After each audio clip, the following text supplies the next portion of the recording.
Have you ever thought about having a beer with Ted Bundy? Or been anally probed at Area 51? Perhaps go to dinner with Jeffrey Dahmer? Taking a car ride with JFK? Or enter a romantic relationship with O.J. Simpson? If so, then crack a cold one. The Pub Time Podcast just might be for you. Hey everybody, this is B-Word, one half of the Bleach Brothers podcast, coming at you each and every Sunday with my good buddy, Jake the Hater. So be sure to join us for this episodic journey where we talk Marvel to movies, food, or anything entertainment. A Spreaker Prime podcast. Thanks for all the dirty talk, and come back and get sanitized.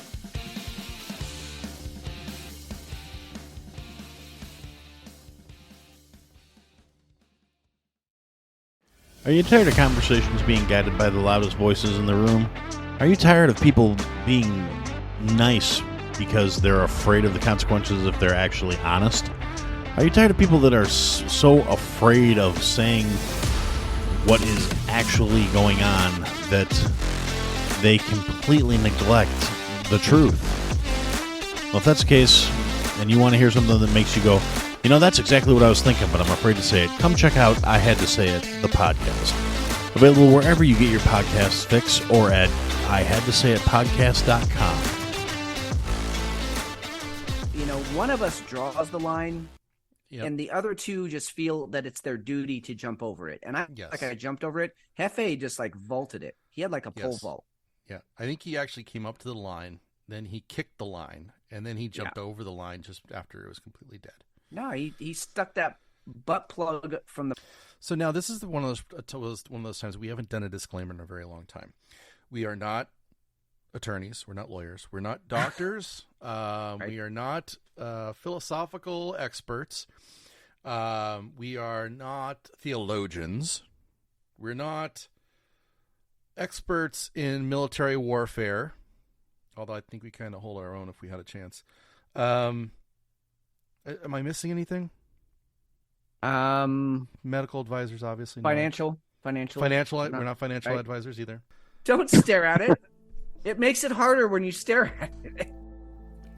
You're about to listen to Whiskey Hell Podcast, a show centered on recent news, excellent craft beer, and absolute debauchery. While the guys are getting ready, you can reach them on Twitter at whiskey_hell. You can also go to the whiskeyhellpod.com or email them at whiskeyhellpod@gmail.com. At the end, be sure to drop them a review as a thank you for the content. Looks like they're ready. Enjoy the show, and listener discretion is advised.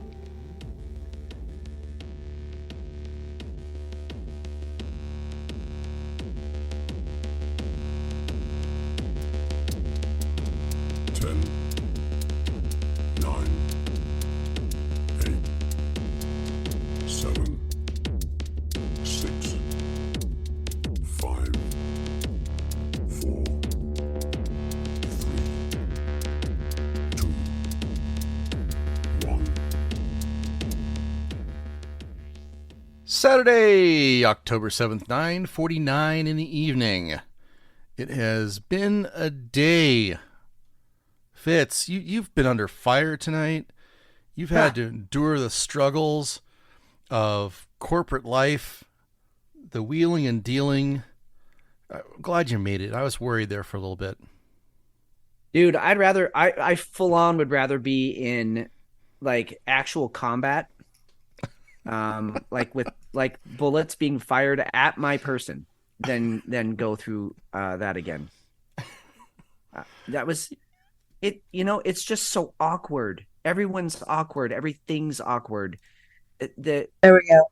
The way we're eating, the way we're conversing, the way people are holding their glasses. Yep. It was just awkward. Anyway, I'm glad to be here with real motherfuckers. Talking about real life shit and doing what we do. So yeah, let's do this. What a fucking week, huh? What a week. Well, first of all, a big shout out to Elle, who's in chat. Thank you for sticking around for us tonight. Yeah, it's been a hell of a week, and I would like to say right now that anytime that I say, "Wow, what a light news week," or a slow news week, or anything of that nature, it always turns up to be a mess by the end. You're not allowed to say that again anymore. No, I jinx it. I've just got a knack for doing that, and I need to stop. What was that, Wednesday? You're like, well, I don't know. The doc's pretty light. And then, bam, McCarthy's out. Bam, we got a World War III has literally started in the Middle East, just like Nostradamus said it would. It's been a hell of a week. It's been a hell of a week. We've got, and let's not forget, Hillary wants to deprogram MAGAs. Yeah, that's right. That happened this week too. That happened also this week. We've been scolded by the Pope. Yeah, it was just an amazing week. But the only way to get through this is going to be to see what you're drinking. Oh, okay.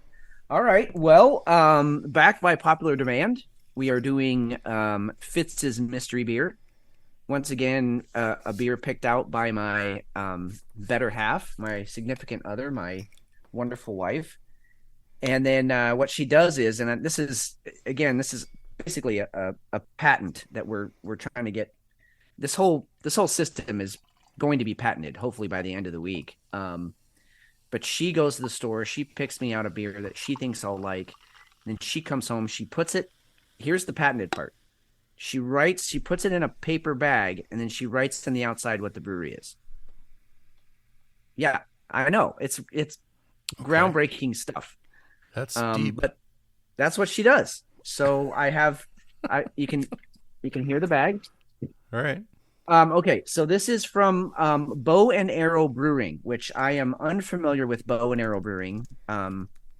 She did tell me that they are an outfit out of, I believe, Santa Fe or somewhere in New Mexico. So that might explain partly why we don't normally get them up here. But I've never heard of the brewery.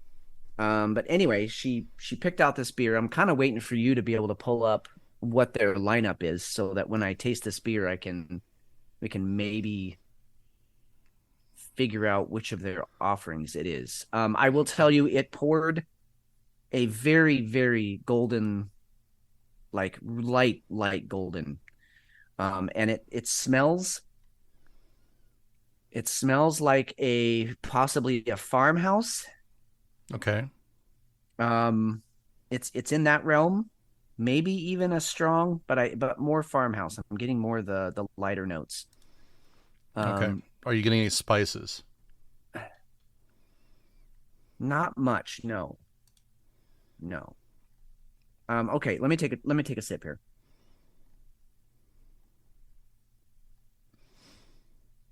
Oh God, yeah. Oh, okay. That's definitely in the Belgian farmhouse. God, there's some other flavor note I am completely missing here. So yeah, it does look like they're from, what is it, Santa Fe or northwestern New Mexico? Correct. Yep. But no list of beers here, so we're winging it. So this actually popped up just now. I don't know if you have a bottle or is it a can? It's a bottle. Okay. So this is what you are actually describing, which would be a farmhouse ale. Okay. I would say it might even have poured a little lighter than that. Let's see what else we got here. What other offerings do they? Denim Tux, a Pilsner. No, definitely not a Pilsner. Yeah, the site, and you can go to bowandarrowbrewing.com to try and figure that out. All right. Well, let's see how we have a lot on here. See how we did. Okay. All right. I'm revealing the. Okay, this is called Fjoderland. It is a Fjorder aged farmhouse ale. Nailed it. Definite farmhouse. Brewed with regionally sourced hops, barley, and our house-mixed culture of yeast and bacteria, which is just fun. Anytime a beer label talks about bacteria, you know it's going to be a good beer. It's a 6.3. Good start. And it's, you know, kind of a beautiful bottle, you know, beautiful sunset here of the you know, a Southwest style sunset, very pretty. So this is Fjoderland Farmhouse Ale by Bow and Arrow Brewing. Nice bottle too. Like they, you know, it's one of those breweries, like it's that thick glass in the bottle. It's not a huge bottle, but it's really thick and heavy. You know, ideal for home defense, that kind of thing. Right. So anyway, that's what I'm enjoying. I really, really like it. This is, I'm kind of getting the vibe here that this is like the really fun blonde that shows up at the bar and basically every guy wants to leave their wife or girlfriend for her. Okay.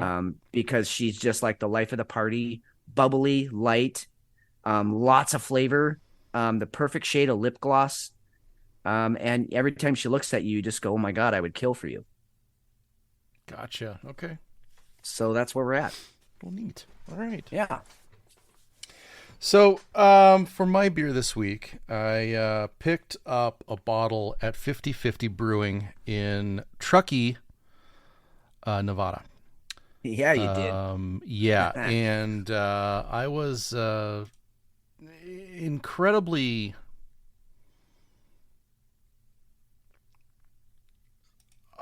I was really, really happy when I just kind of stumbled across it because I'm a big fan of 50/50, but I had totally forgotten that's where they were located. Sorry, Truckee, California, pardon me. So by being able to find this and being able to go there and actually experience it from their Truckee brewery was just fantastic. I'll bet. Brought it back home, got it onto the plane, brought it home. Had some really cool, what were they? They were tequila wings, tequila tossed wings when I was there. Okay. Cute shop, just incredible weather when we were there in a nice, cool little very small town. But this is one of the perennial brewers that are constantly winning at GabFest. In fact, I think they pulled out a Pilsner from there this year. And just I was really, really happy to be able to go there. So yeah, they're just solid. It's always awesome to go and just like get it straight from the horse's mouth, to like go and get it right out the tap. But then the other thing I was going to say, don't you always feel like you're sort of just getting away with something when you can sneak a beer on a plane? Oh, like totally. Even it's in your luggage, but you just feel like you're getting away with something. Oh yeah. You feel extra good about it. And this is one of those ones that you're gonna go ahead and you're gonna put on you're gonna wrestle home for. Right. So this one is a barrel aged imperial stout. It is Frey Ranch barrels, an imperial stout aged in straight bourbon whiskey barrels. It's a 2022, so it's been aging for a little bit. I'm just gonna go ahead and dive in and try it. I have not had this one before. I love that you know what beer it is by the color of wax they put on the bottle. That's so fucking cool. Very fun.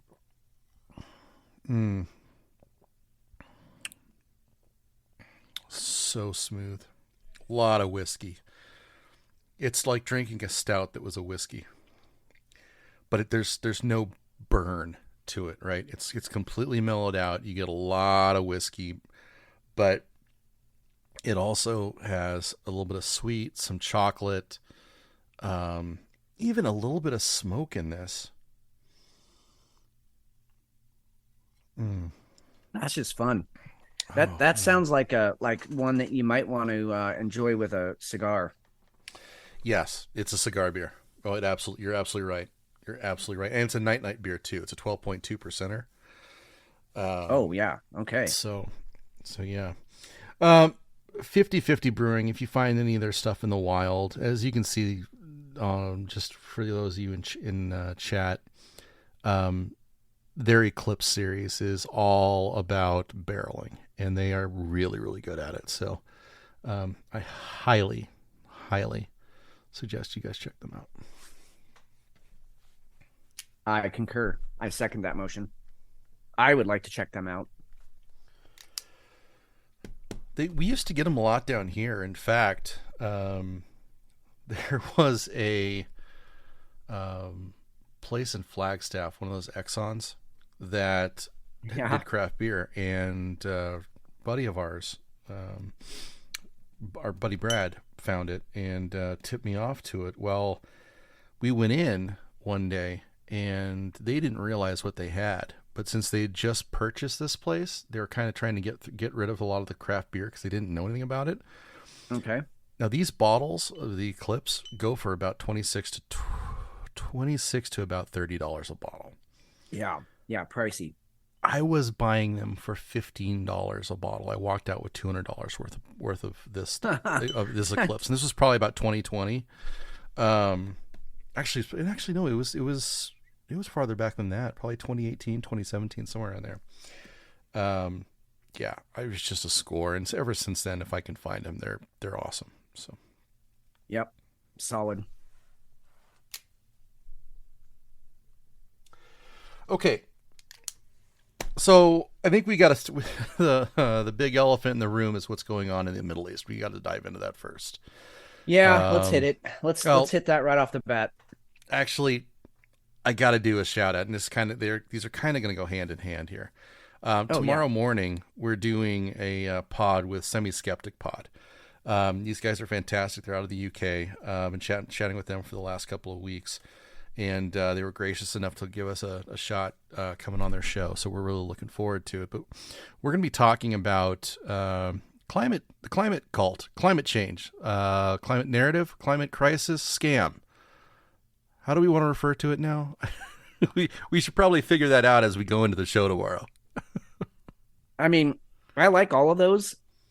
I think a lot of people have been, going with, climate scam and climate gate, which I like that one particularly. But yeah, I'm excited to talk to those guys. They're from across the pond. As McShane mentioned, they're from the UK.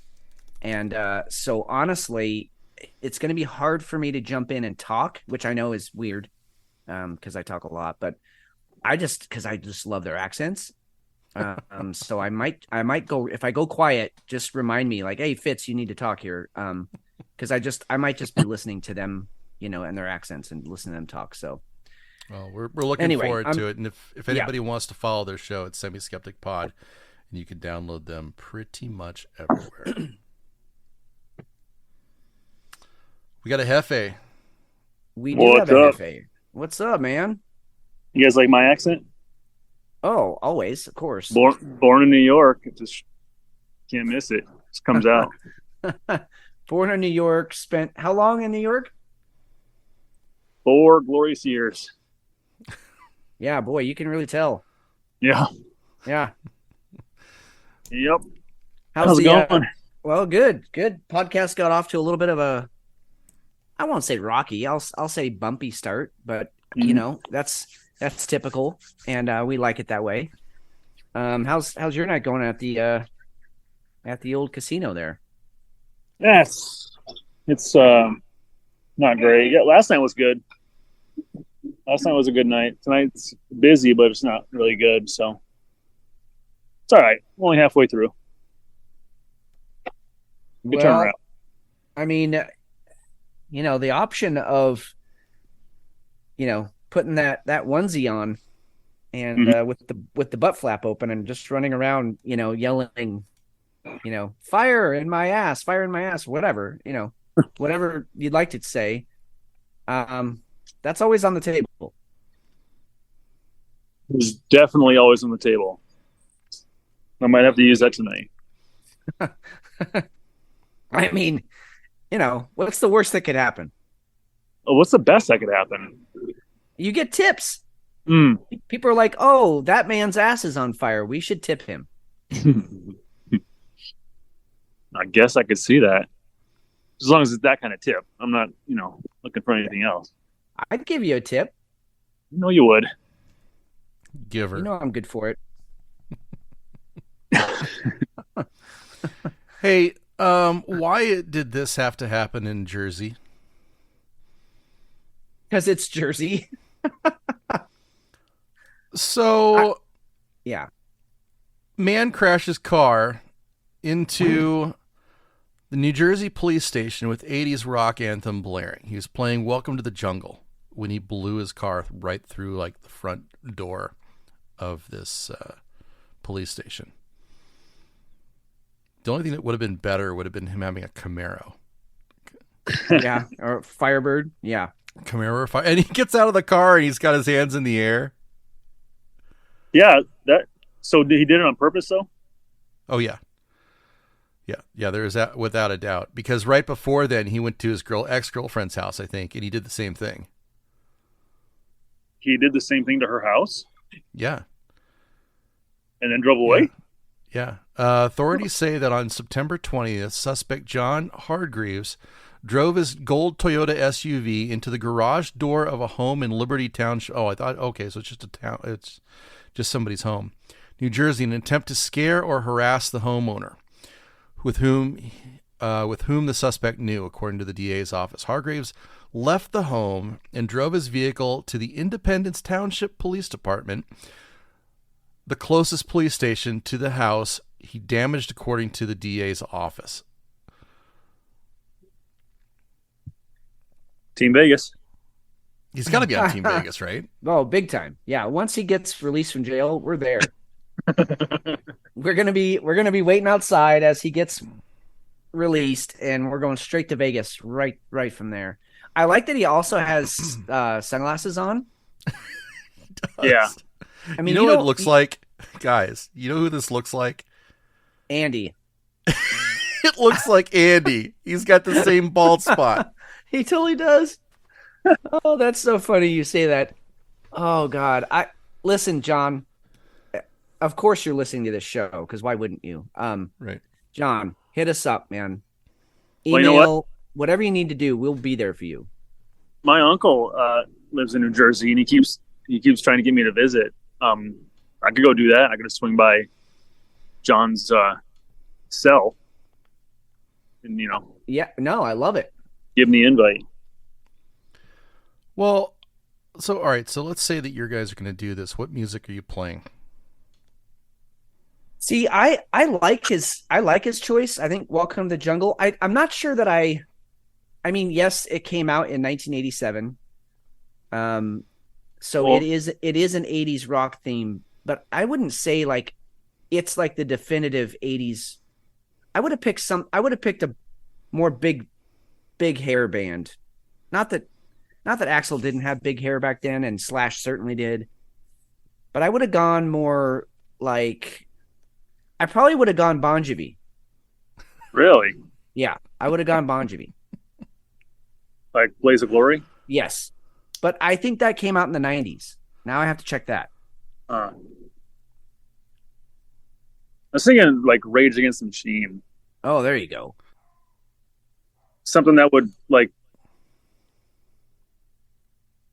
dissuade me from changing my mind, like I'm running a PlayStation, I'm thinking I shouldn't really do this, and then the music just grabs me. I'm like, yes, I am going to do this. Yeah.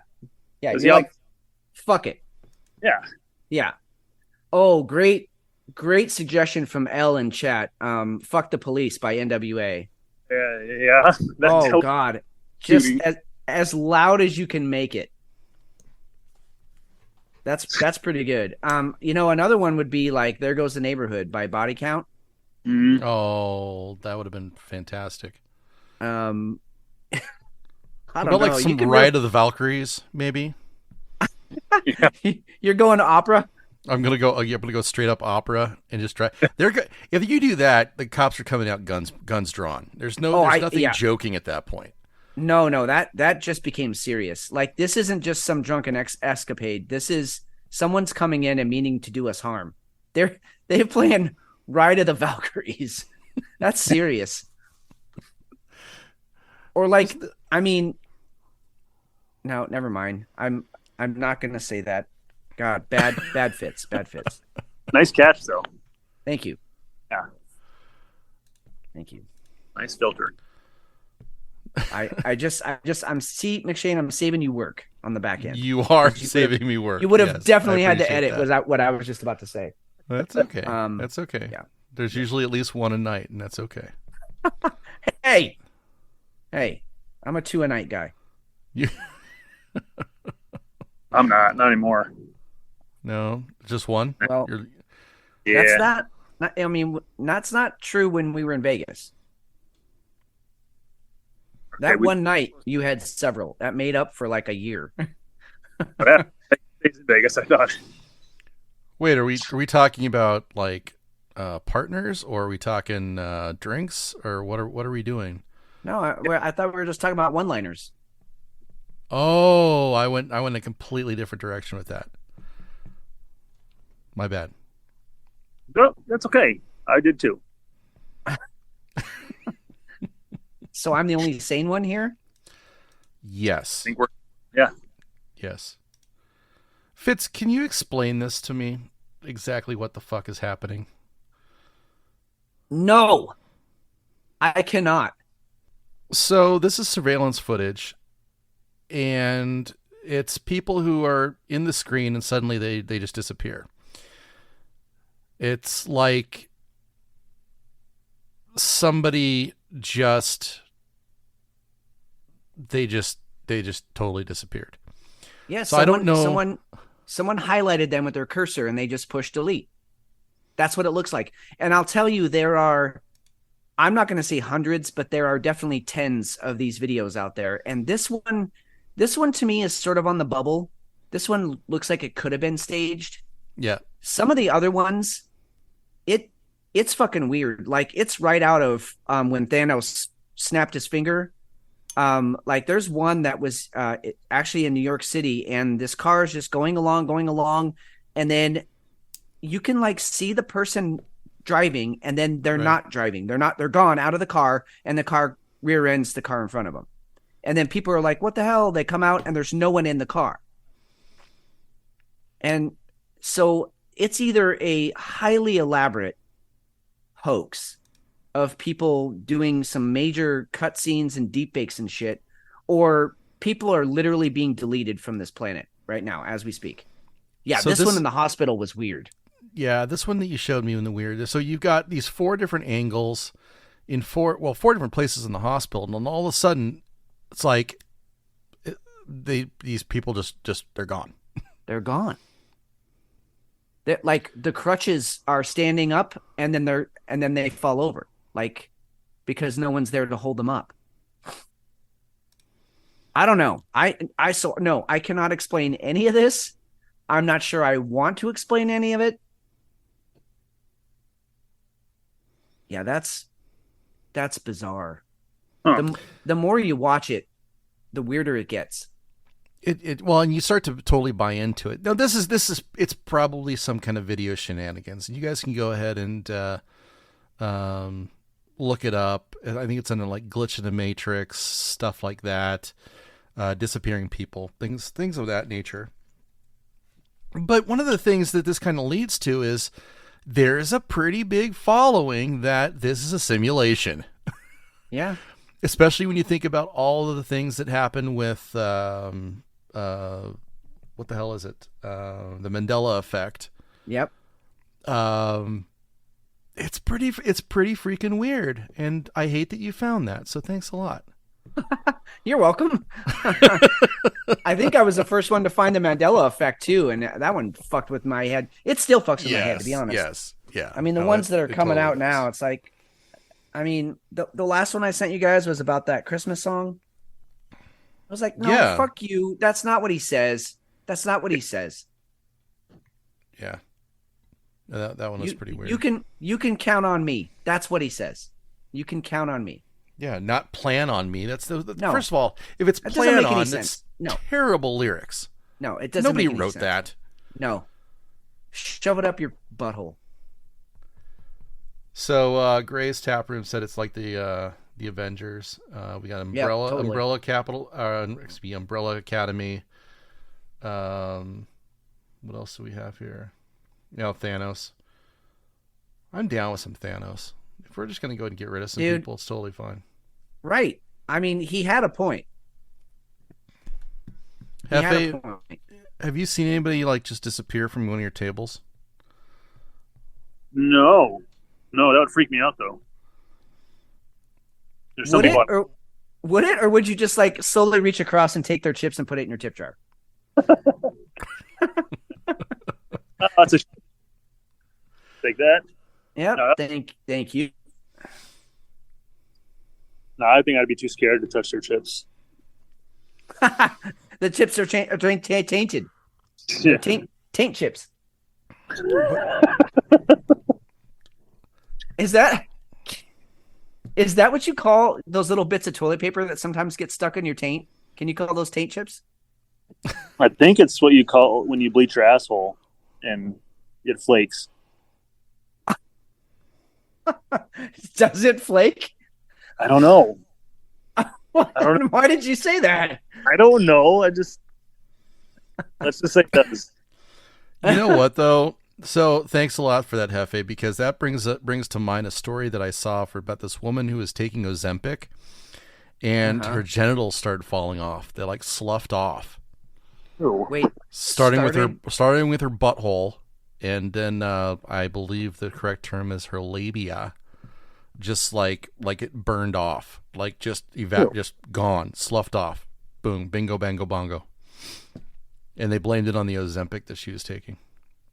Okay, I've heard some weird shit about Ozempic, but I have not heard labia immolation. I have not heard that one yet. So we're gonna have to call upon our medical advisor, Calliope. We're gonna have to see if she's heard of something like that. Yeah, please let us know this week when you listen to the episode. What's your take on Ozempic just in general, and B, how many labia have you seen burn off, fall off, delete?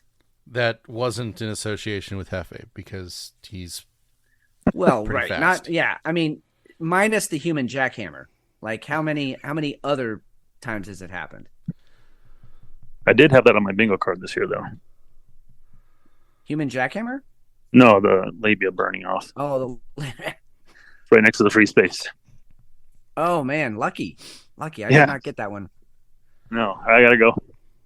All right, man. All See right, you in a bit. good talking to you. All right.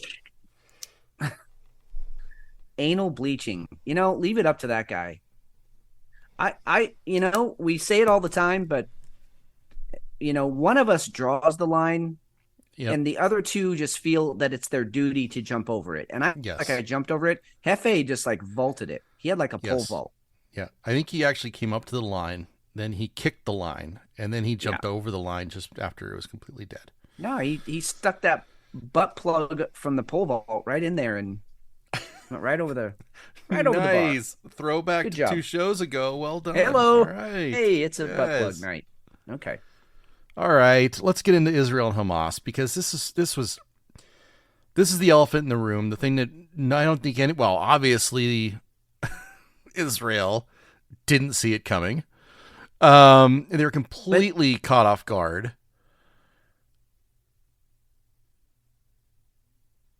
I mean, go ahead. Yes, but were they? Well, that's okay. So because we have actual like anecdotal stories to sort of go against that narrative. But go ahead. Let's go with what the narrative is saying right now. So the narrative is that Israel was completely caught off guard by Hamas and an attack that was happening on the border region between Gaza and Israel. And it's one of those border areas that over time Israel has settled, and it's settled, and it's kind of they're just growing into Gaza. Yeah. And it's not a good story. Honestly, that shouldn't be happening. Not to get into we're not getting into the politics of that, but it's an incursion, and that would piss people off, right? Yeah. So there's your reason why Hamas wants to go in.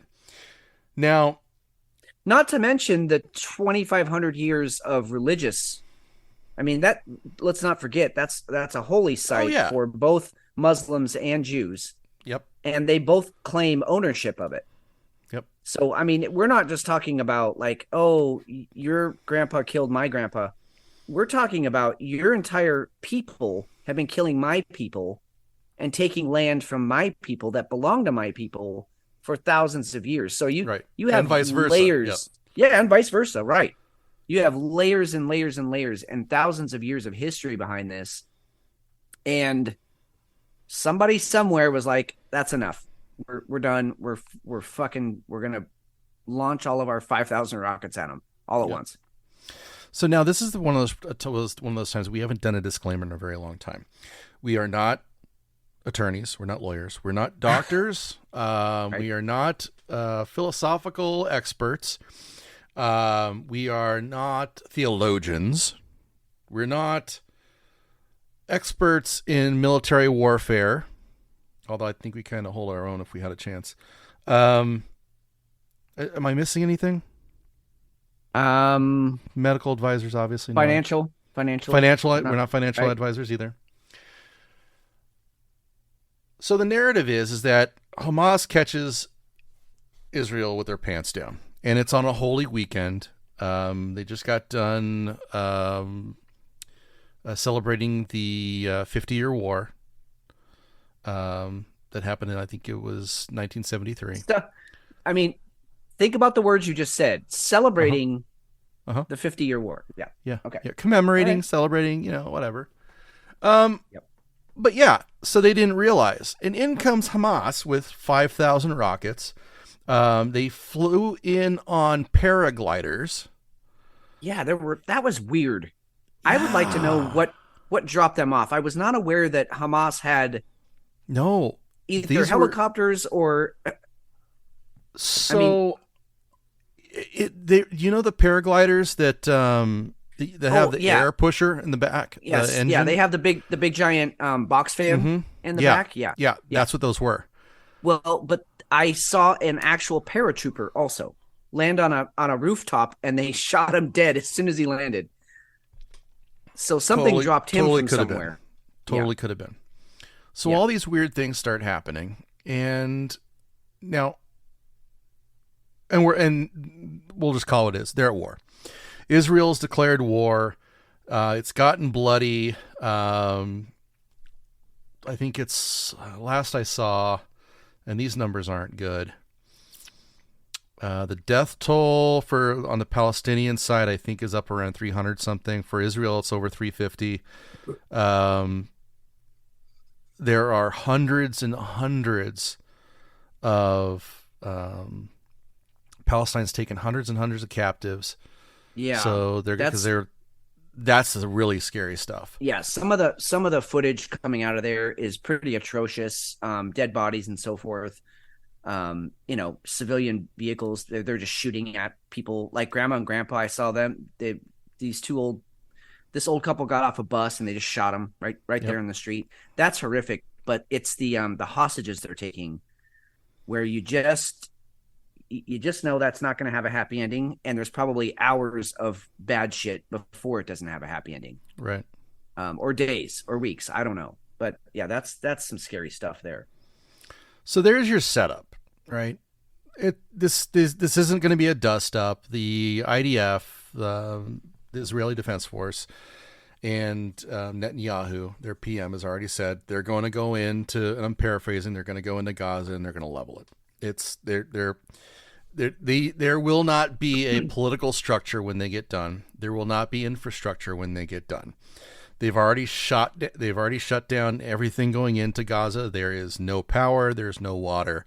Nobody can get any supplies in, and they're rolling troops into Gaza. Yeah, and they're bombing apartment buildings and stuff too. I mean, they're probably just going to level the city and just claim it as Israeli territory after this. Essentially, yeah. Which is going to make things even better. That won't calm things down. Believe me, every Muslim on the planet is watching this, not just the ones in the Middle East. All right, so there's your setup. Now, here are the things that kind of led up to this. Biden went ahead and gave back $6 billion to Iran. Of Iran's money, they released it. Supposedly, it was going to be for humanitarian aid. Okay. So that happened. Was it last week or 2 weeks ago? Yeah, like a week and a half ago. something like yeah. We've had reports that the weaponry that's being used by Hamas, and this hasn't been substantiated, but I've seen it enough times that there could be some smoke to it or some fire to it. That the armaments that are being used are actually the same armaments that were either used in Afghanistan and left, or it was sold to Hamas by Ukraine. Yeah. So we've got that piece. And now, I'm going to throw in just a third possibility because there is a well-documented track record for this. The CIA could obviously also have been selling these weapons to Palestine, right? Totally. I mean, Iran weapons or the the Contra stuff back in the 80s. That was all CIA. Oh yeah. Absolutely. Yeah. So, and you also have a prime minister in Israel, that wants nothing but to just throw down a military siege on Gaza and completely lock out anybody from being able to come into Israel. Yeah, he has basically, in no uncertain terms, he has basically said Gaza is just Israeli territory that we haven't occupied yet. I mean, that's how he feels. It's owed to the Israelis. It is already ours. We just need to vacate the people that are there. So yeah, he's not going to hesitate for a second.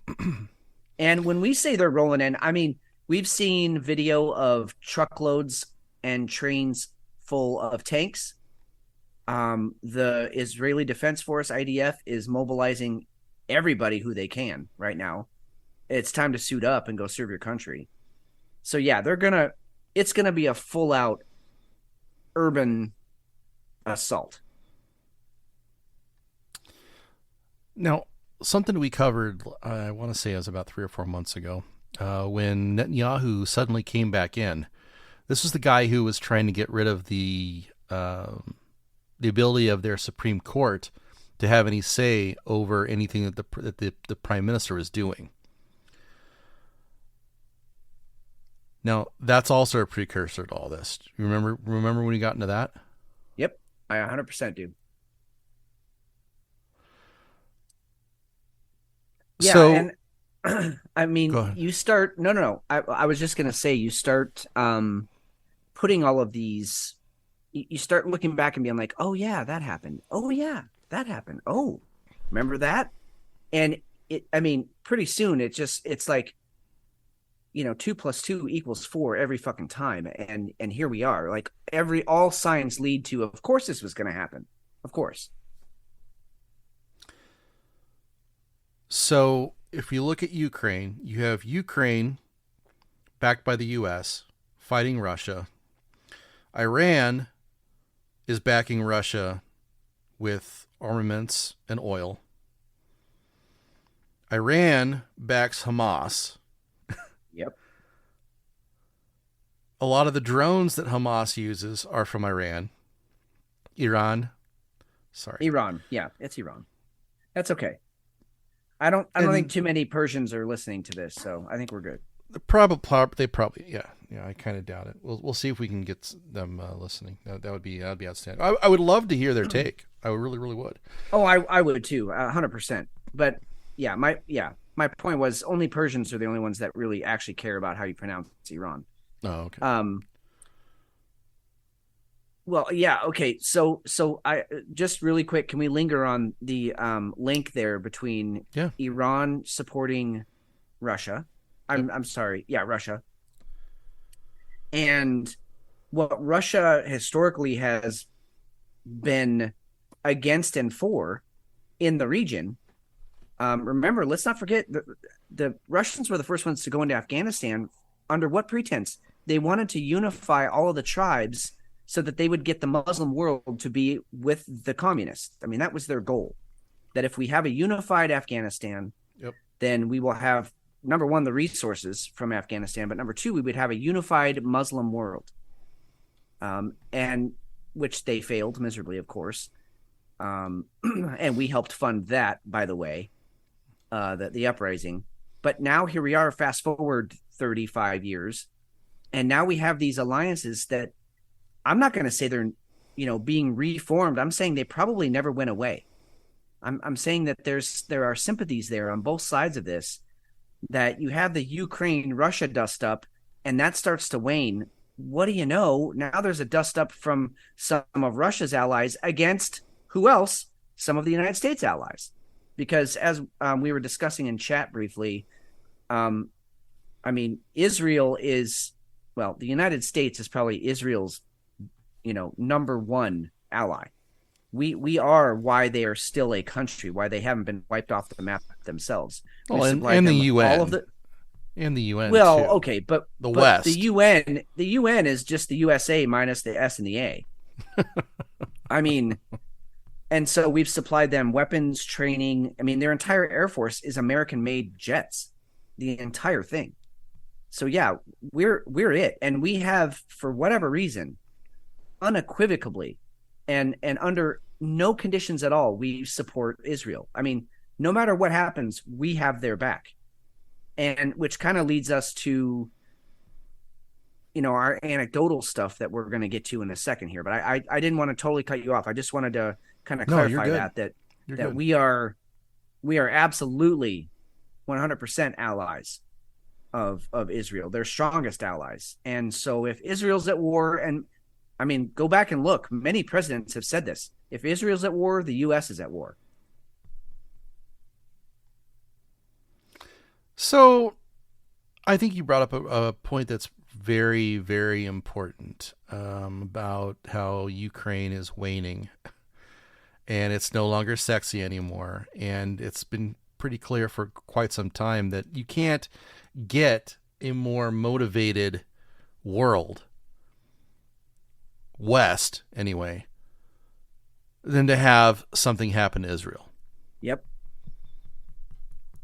It seems like this is the next proxy war, and we're pivoting again. And it coincidentally on that, the Empire State Building tonight is lit up with the Israeli flag colors. Yep. So we're already sending signals that we're here for you, Israel. So just to kind of jump the shark a bit, one of my friends and Kung Fu students, she has 3 children, 2 of which are fighting age males. And the first one, her oldest, joined the Air Force. He was in the Air Force for 4 years, trained to be basically special forces, one of their paratrooper special forces. He's a legit badass, like search and rescue, but search and rescue with, every firearm known to man.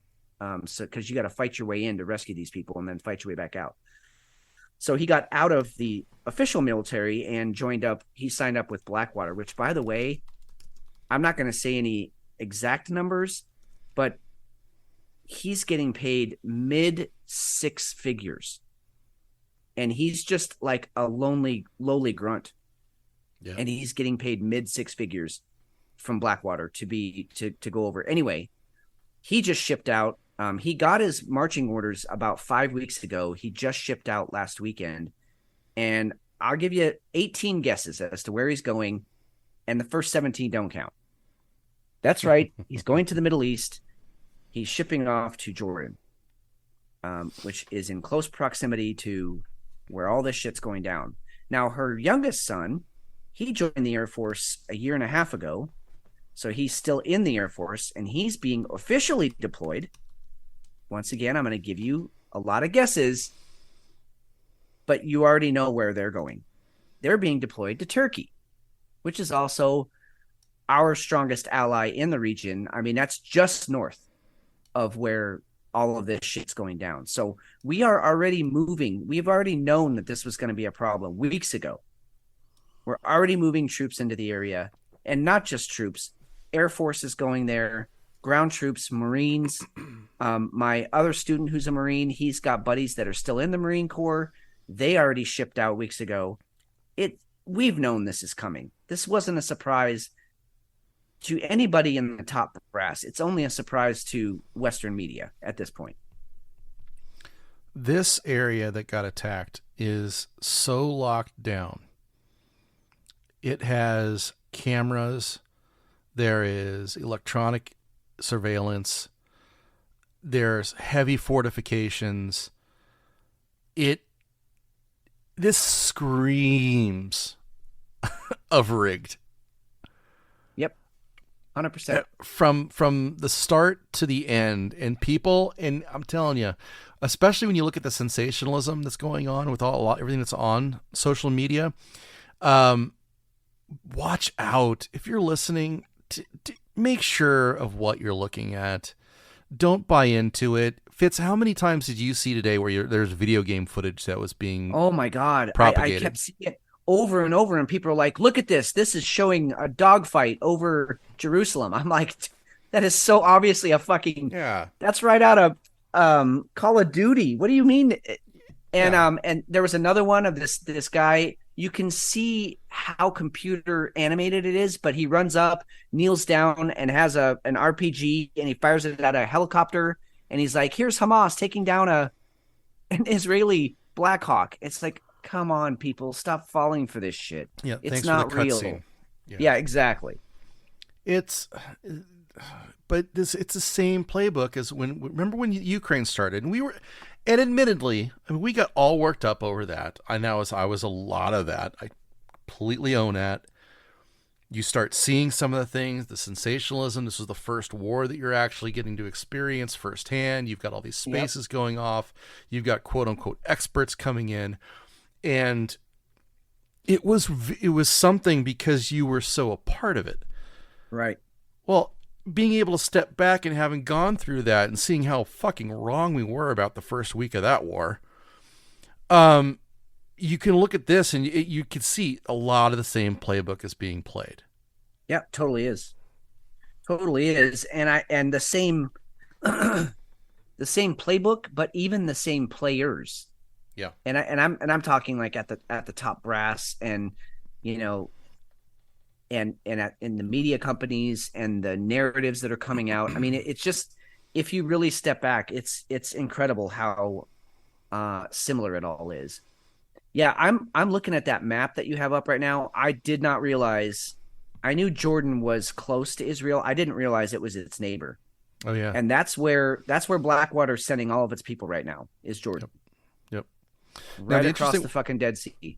So one of the interesting things about the Gaza Strip too is you are not allowed out of it. It's basically a prison. Yeah. You have to have a work permit to leave, to go to any other place.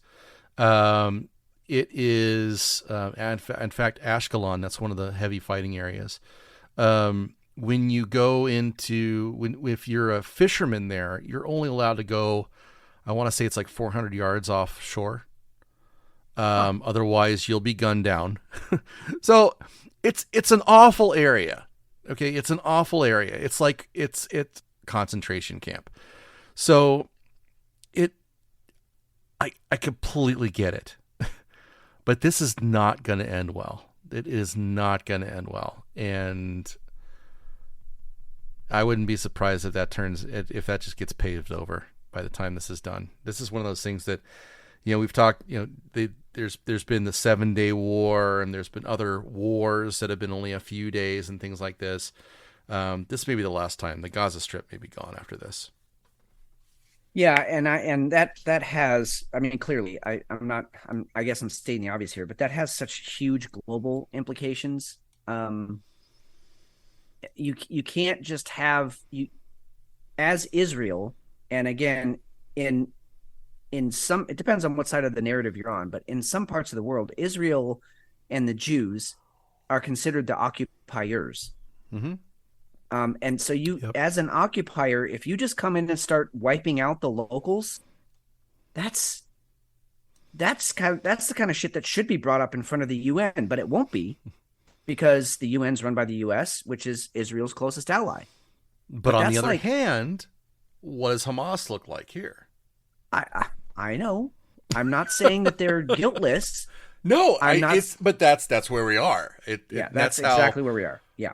this is how awful this specific situation is. It is. They're never going to get along. They aren't, and it's always going to be a hotbed for terror. That's what it is. Yeah, and I talked to a friend of mine earlier today, and she's definitely got a different perspective. She's 76, so she is like one of the original baby boomers, and so she was wanting to sort of minimize this and say, they've been at war since I've been alive. That is absolutely true. Yep. This one feels different. This feels like this is sort of Israel's done with the tick on their back, and they're ready to just squash it. Yep. And again, I know I mentioned it earlier, but in one of Nostradamus's quatrains, when he's talking about World War III, I mean, he basically says it starts in the Christian Holy Land, which that is Jerusalem. Yep. And so, I mean, here we are. I don't know. Hopefully Nostradamus was wrong, and we get to talk about how it just blew over next week. But I have a feeling this isn't going to blow over. Not when we're sending that many resources to this part of the world. It doesn't bode well. So I think our prediction is for right now, it's going to get even hotter. We're going to see Ukraine dialed down a lot. I'm going to make a prediction right now. Ooh, good. I love predictions. Yay. That in time for next year, Joe is going to get a peace prize. Oh, he's going to follow in his mentor's footsteps. In Barack's footsteps. I could see it if he actually ends up running. I could totally see it as being a way to get him into the office. I just don't see him. I mean, that dog doesn't hunt. I mean, I think most of America is realizing that he is senile. At least the real Joe Biden, or at least the one that we're supposed to believe is the real Joe Biden. Yep. Now, some of his body doubles, they can talk real good. They got real pretty mouths. But the one that we're supposed to believe is being elected, the one that falls down all the time, the one that falls asleep during, important world leader meetings, that guy, I don't think he's going to run again. I just don't. Unless they just say, oh, no, unless they pull a Fetterman on us and just be like, no, that was the fake Biden. Here's the real Biden, and he's 20 years younger, and he can out-talk anybody. I don't know. So that's only my prediction's only if he ends up running. Now, here's another angle that we didn't get to yet. Now, he ended all of the stuff that Trump did that kept the peace. Yes, he did. And then he turned around and he basically gave Iran $6 billion, right? And I know it's supposed to be aid, right? Yeah, but he screwed up Afghanistan. They're not using it to buy rice for their kids. Oh, I'm sure they are. Yeah. They're not going to use $6 billion to feed their people. That's just not what Iran does.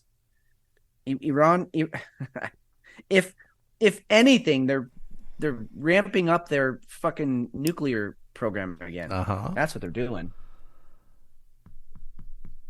Is this another way of saddling him with another loss? Yeah. No, that's a good point. You're right. That's an interesting angle. I mean, set him up for the, the impeachment or just the not being eligible for re-election or whatever. Yeah, I don't know. Anyway, there's a hell of a lot of moving parts. That's all we're saying. Don't take anything at face value, as usual. Think critically, act accordingly. Yeah. That's pretty much it.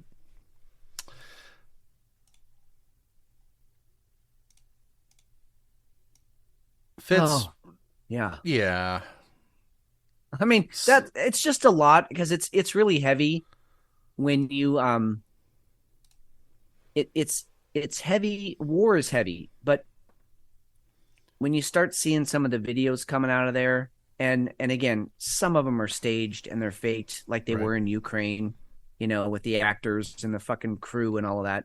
Right. But some of this stuff, it just looks too raw and too real. You can't.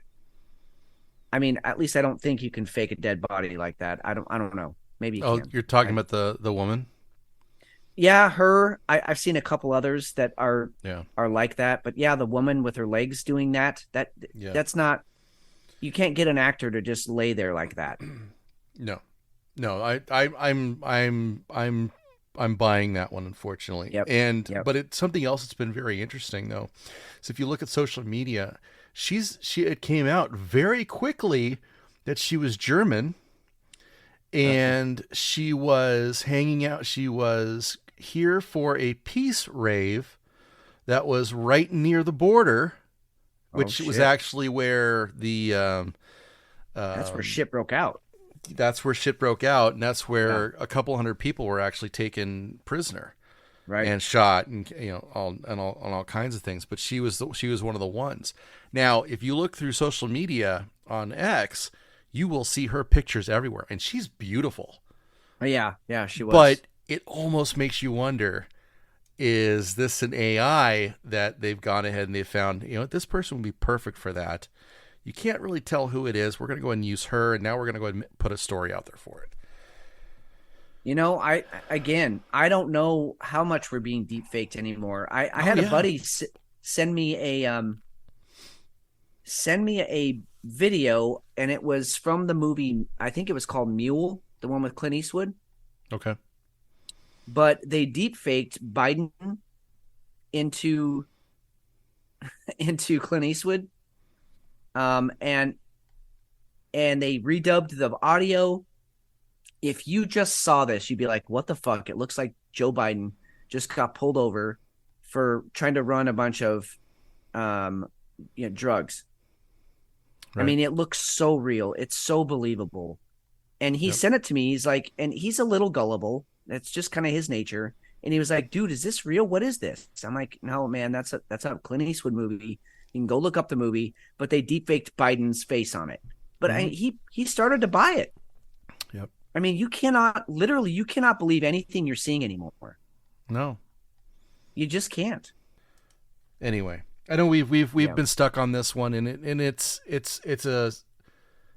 is an important one. Why we spend this a lot has of time big on implications. It, so, this is a big deal. Yeah, there's too many players, there's too many things that it impacts, and it could light off a lot of things, way more implications than Ukraine. That was just a money laundering scheme. This is moving political bodies at this point, and changing who's in control of a lot of things. Yep. So, all right, how's that beer going? That beer is it was delicious, and it's gone. Awesome. I really, really enjoyed it. She was exactly what I thought she was. She was the playful blonde who you've never met her in your life, and she comes over and chats you up at the bar and makes you feel like you're the only person on the planet. That's what this beer. Oh yeah. Now this one was special. Really, really well done beer. Good. I kind of feel like they do a lot of small batch stuff, because this didn't. You know how sometimes you can tell, like, this beer is so mass produced. Like when what's it got bought out by one of the big. It just changed the quality of the beer. Like, you just all of a sudden knew. Like, once they got bought out by Bevmo, you're like, this isn't a crap beer anymore, and you can just taste it. Yeah. But this just still has the flavor, the quality of just a small batch. Like, hey, we're gonna make this one beer this one time. Enjoy. That's what this was, and it was really, really nice. So, just well. How about yours? Yeah, no, it was just great. Mine's actually gotten a lot tougher to drink as it's gotten warmer. Uh-oh. Yeah. Booze, and it didn't warm up real great, which is fine. I mean, that's what they expected. But it also seems to me that it could be a little bit because it was from early 2022. So I don't know that it aged quite as well as it could have been. So yeah, but some beers, I mean, I still enjoyed it. Some beers settle down, and others just go ugh. Yeah, exactly. Yeah. All right. Well, if you're ready, let's go and get into beer 2. I was born ready. Let's do it. All right. All right. So before we get into beer 2, I do want to say thank you to Mike and Tabby from Gray's Tap Room for being in chat tonight. Hell yeah, because you guys are like in a completely different time zone. So it's not just late there, it's like fucking late. And like so yeah, much appreciated. Fucking late. Yeah, fuck, like with a capital F. And a capital King. Right. All right. I'm doing my one foray for the year into an October beer. Okay. This one's for you. Yeah, because you know I'm going to hit them heavy from here on out, so. I know you are. Yep. So I have here, picture if you will, pumpkin strong ale. Okay. And it is a Bottle Logic. Bottle Logic. God damn it. They're so good. Yeah. They're so good. So I don't know. Let's see if they have it on their beer menu. They're one of the ones that's kind of tough to get all their current beers on there. And this one may not be a current. Oh, here we go. Yep. And that sucks. So they use Untapped, and it doesn't have the full. God, I hate that shit. Good for a fright, now or after. Time enough, at last in a cellar. Let's see here. Okay. I'm reading. Yeah, that didn't really make any sense. I don't know why they wrote it like that. I don't No. know if they're trying to, Edgar Allan Poe this or what. From beyond the dimensions of sound, sight, and mind come the sweet, dark magic of our bourbon barrel-aged pumpkin pie-inspired strong ale. Nice. Good for a fright, now or after, time enough, at last in a cellar. That's the director's notes. It did nothing for me. 13%er. Heyo. Let's give it a run. Yeah, man. So much pumpkin in here. Now, is it too much? Because sometimes they can overdo it. I'm willing to admit that. From someone who loves pumpkin, they can overdo it sometimes. No. This is a strong ale first. Okay. You get more pumpkin smell than you do taste. This is going to hurt. Yeah, at 13. That's hello. You only live once, man. YOLO. YOLO. So Tabby in chat is saying she's got a warlock. Now, a warlock is the stout. This is almost exactly like pumpkin. Oh yeah, okay. And I have one of those in my fridge right now. Yep, that's what this tastes like. This one tastes like pumpkin. Excellent. So, yeah. Neat. All right. Excellent. What do you got? Well, sticking with the theme, I went with Epic, an Epic Brewing beer. This is their barrel-aged Imperial Pumpkin Porter. Now, in full disclosure, I had their Imperial Pumpkin Porter, last weekend, and it was amazing. Well, this one's the one that they just stuck it back in the barrels and let it age for another year. Okay. So this is a 2022 beer. It's been aged. Now, it's funny. The Imperial Pumpkin is an 8.2%er, I think. They don't have the ABV listed on this one. So they stuck it back in the barrels and they're like, we don't really know. It's more than 8.1, but we're not sure. So I'm sure it's probably above 10. Just knowing Epic and knowing what happens to a beer when you put it back in a barrel for a year, and add a little bit of sugar, that tends to spice things up. So anyway, I'm very excited for this because the Imperial Pumpkin Porter was amazing. The barrel age is only going to make it that much better. So here we go. if we were going to go to Utah, if for any reason, it would be go to Epic, and we need to go to Epic. Yeah. Okay. So when you have a pumpkin beer, particularly on the darker ones, the stouts and the porters, you can go one of two ways. You can go heavy pumpkin. So you're adding in like actual, canned pumpkin or like pumpkin that you scraped out of an actual gourd's head, or you can go more the pumpkin pie spices. I lean towards a balance of both, but if I'm gonna have heavy on either side, it's gonna be to the spices. I like the spices.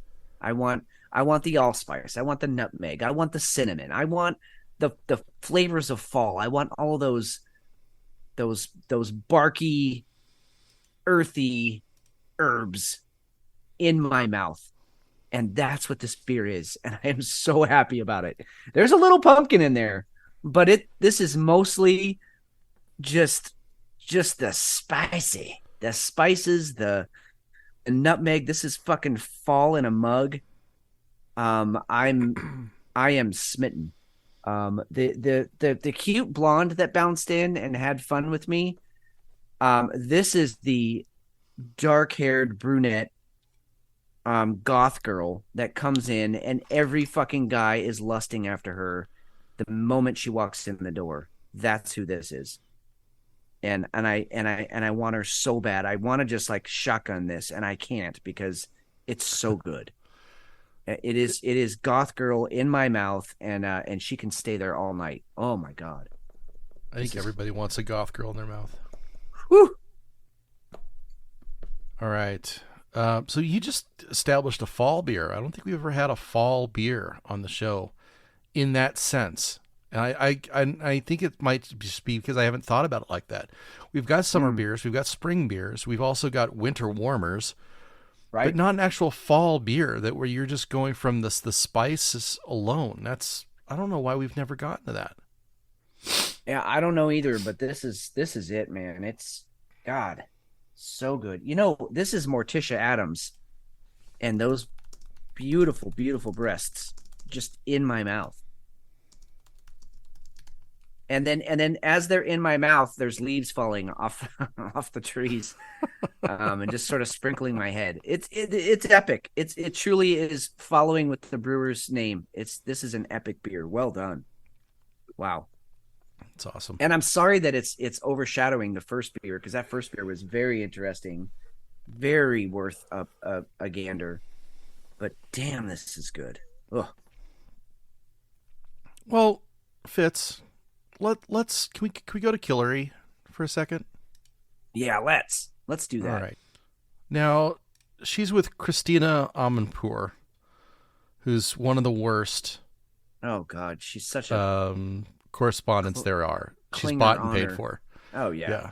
Well, here she is talking to Hillary Clinton and talking about the current state of politics. The number of Republicans who voted along with Democrats to keep the government open. So there's clearly a common sense, sane part of the Republican caucus in the House. But I think they are intimidated. They oftentimes, say and do things which they know better than to say or do. And it will require us defeating those most extreme measures and the people who promote them in order to try to get to some common ground where people can, again, work together. That's the way it used to be. I mean, we had very strong partisans in both parties in the past, and we had very bitter battles over all kinds of things, gun control and climate change and the economy and taxes. But there wasn't this little tail of extremism wagging the dog of the Republican Party as it is today. Mm-hmm. And sadly, so many of those extremists, those MAGA extremists, take their marching orders from Donald Trump, who has no credibility left by any measure. He's only in it for himself. He's now defending himself in civil actions and criminal actions. And when do they break with him? Because at some point, maybe there needs to be a formal deprogramming of the cult members, but something needs to happen. And how do you do that? Because you said you have to defeat them by defeating their leader. Their leader is Donald Trump. Even you have said that you expect him to be the Republican nominee. How does this change at all? At this point, I think, sadly, he will still likely be the nominee, and we have to defeat him. And we have to defeat those who are the election deniers, as we did in 2020.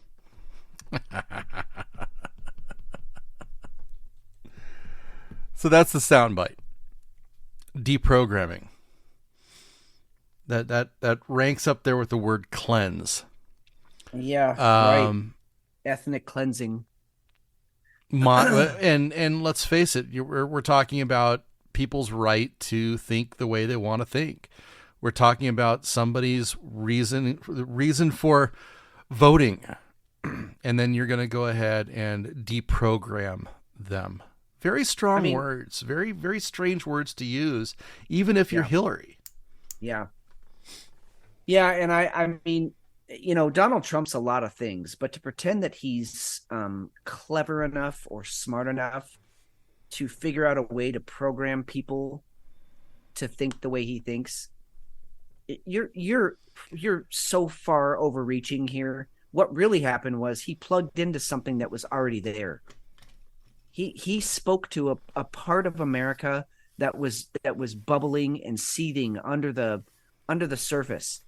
And all he did was throw a rock in that pond, and it boiled over. So to think that you're going to somehow deprogram this that's been there since her fucking idiot husband came in and started all these social programs, it shows how far removed she is and how out of touch she is from what's actually happening. I'm not here to, we say it every fucking show, but I'm going to say it one more time. I'm not here to support Trump. I'm not here to go against the Democrats. All I'm saying is in my opinion, she took the way wrong tack here. If she was looking to strengthen her base, the Democratic base, this was probably not the way to do it. Because, as you said, that's extreme language. And, you know, I love how the Democrats are like, hey, we need to include everybody. Oh, hey, you get to choose your sex. You can be gender fluid. We have to support all the minorities. But if you don't think like we think, then you're fucked. And we need to put you in reprogramming camps now. That's basically what she just said. And if you don't see the dichotomy there, then you're part of the problem. She is saying extreme things from an extremist view about an extremist group that needs to go. That's what she's saying. Yep. It's insane. This is just sick. And it is sick. And what's crazy is that, you know, you talk to everyday Americans and, you know, most of us are pretty in the middle.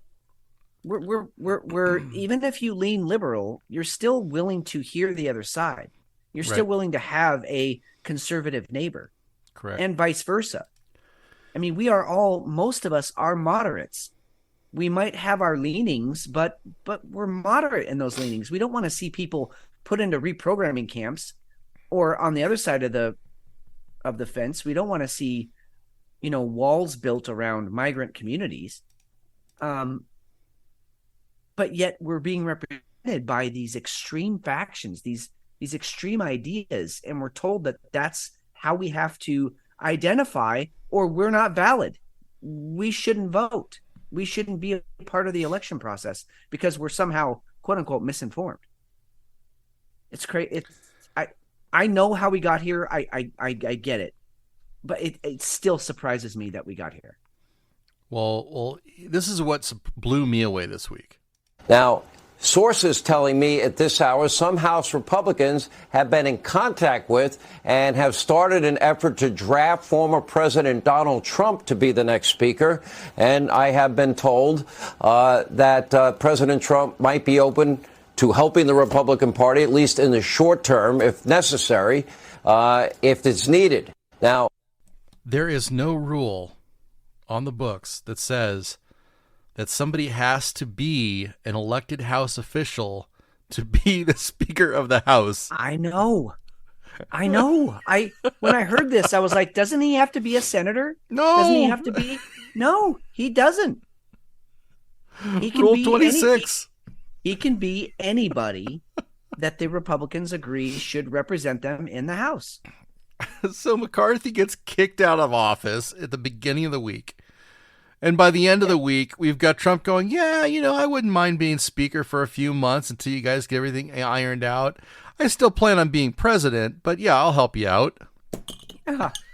Okay. Yeah, sure. I'll take the gig.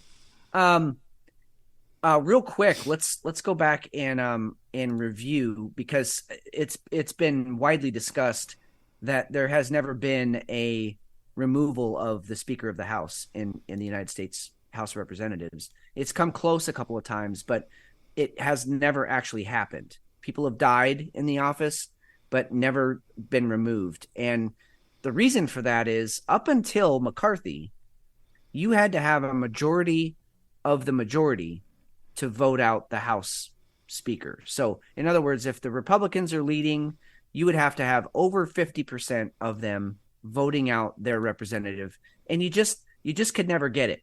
There might be, Right. A loss of confidence or something like that. A loss of confidence vote, but never a removal. Well, when McCarthy became Speaker of the House, he signed It was part of the rules. It's not a memorandum, but he basically signed a thing that said, yes, I'll take this position under the guise that it will only take one one representative to say, I've lost confidence in you, and he can be removed. So they didn't need a majority anymore. It just needed one guy. And so he put it forth, and then they put it up for a vote. And of course, all of the Democrats said, fuck off. And so they didn't need very many Republicans to agree, and out he went. So that's why he's the first one ever, because they kind of changed the rules with him. They were like, hey, you're already kind of sketchy, so it's only going to take one of us to get you the fuck out of here. And so that's why he's gone. And he proved, he's a boy for the Biden, of course, for the Biden administration. That was the big thing. So yeah, he got bounced. Very, very strange. Very, very strange that they had that locked in and ready to go. Yep. Ready to go. Yep. I did like Pelosi being kicked out of the Speaker's office because McCarthy was too big of a pussy not to kick her out in the first place. Yeah, she's not even a sitting senator anymore, but she still had what do they call it, like a secret office? No, she's still a senator for California. She's just she's not a she totally is, but she just didn't. She's just not Speaker anymore. Yeah, well, I know that. And he wouldn't kick her out of the office. So this other guy, the acting Speaker who's in there now, booted her out. Good.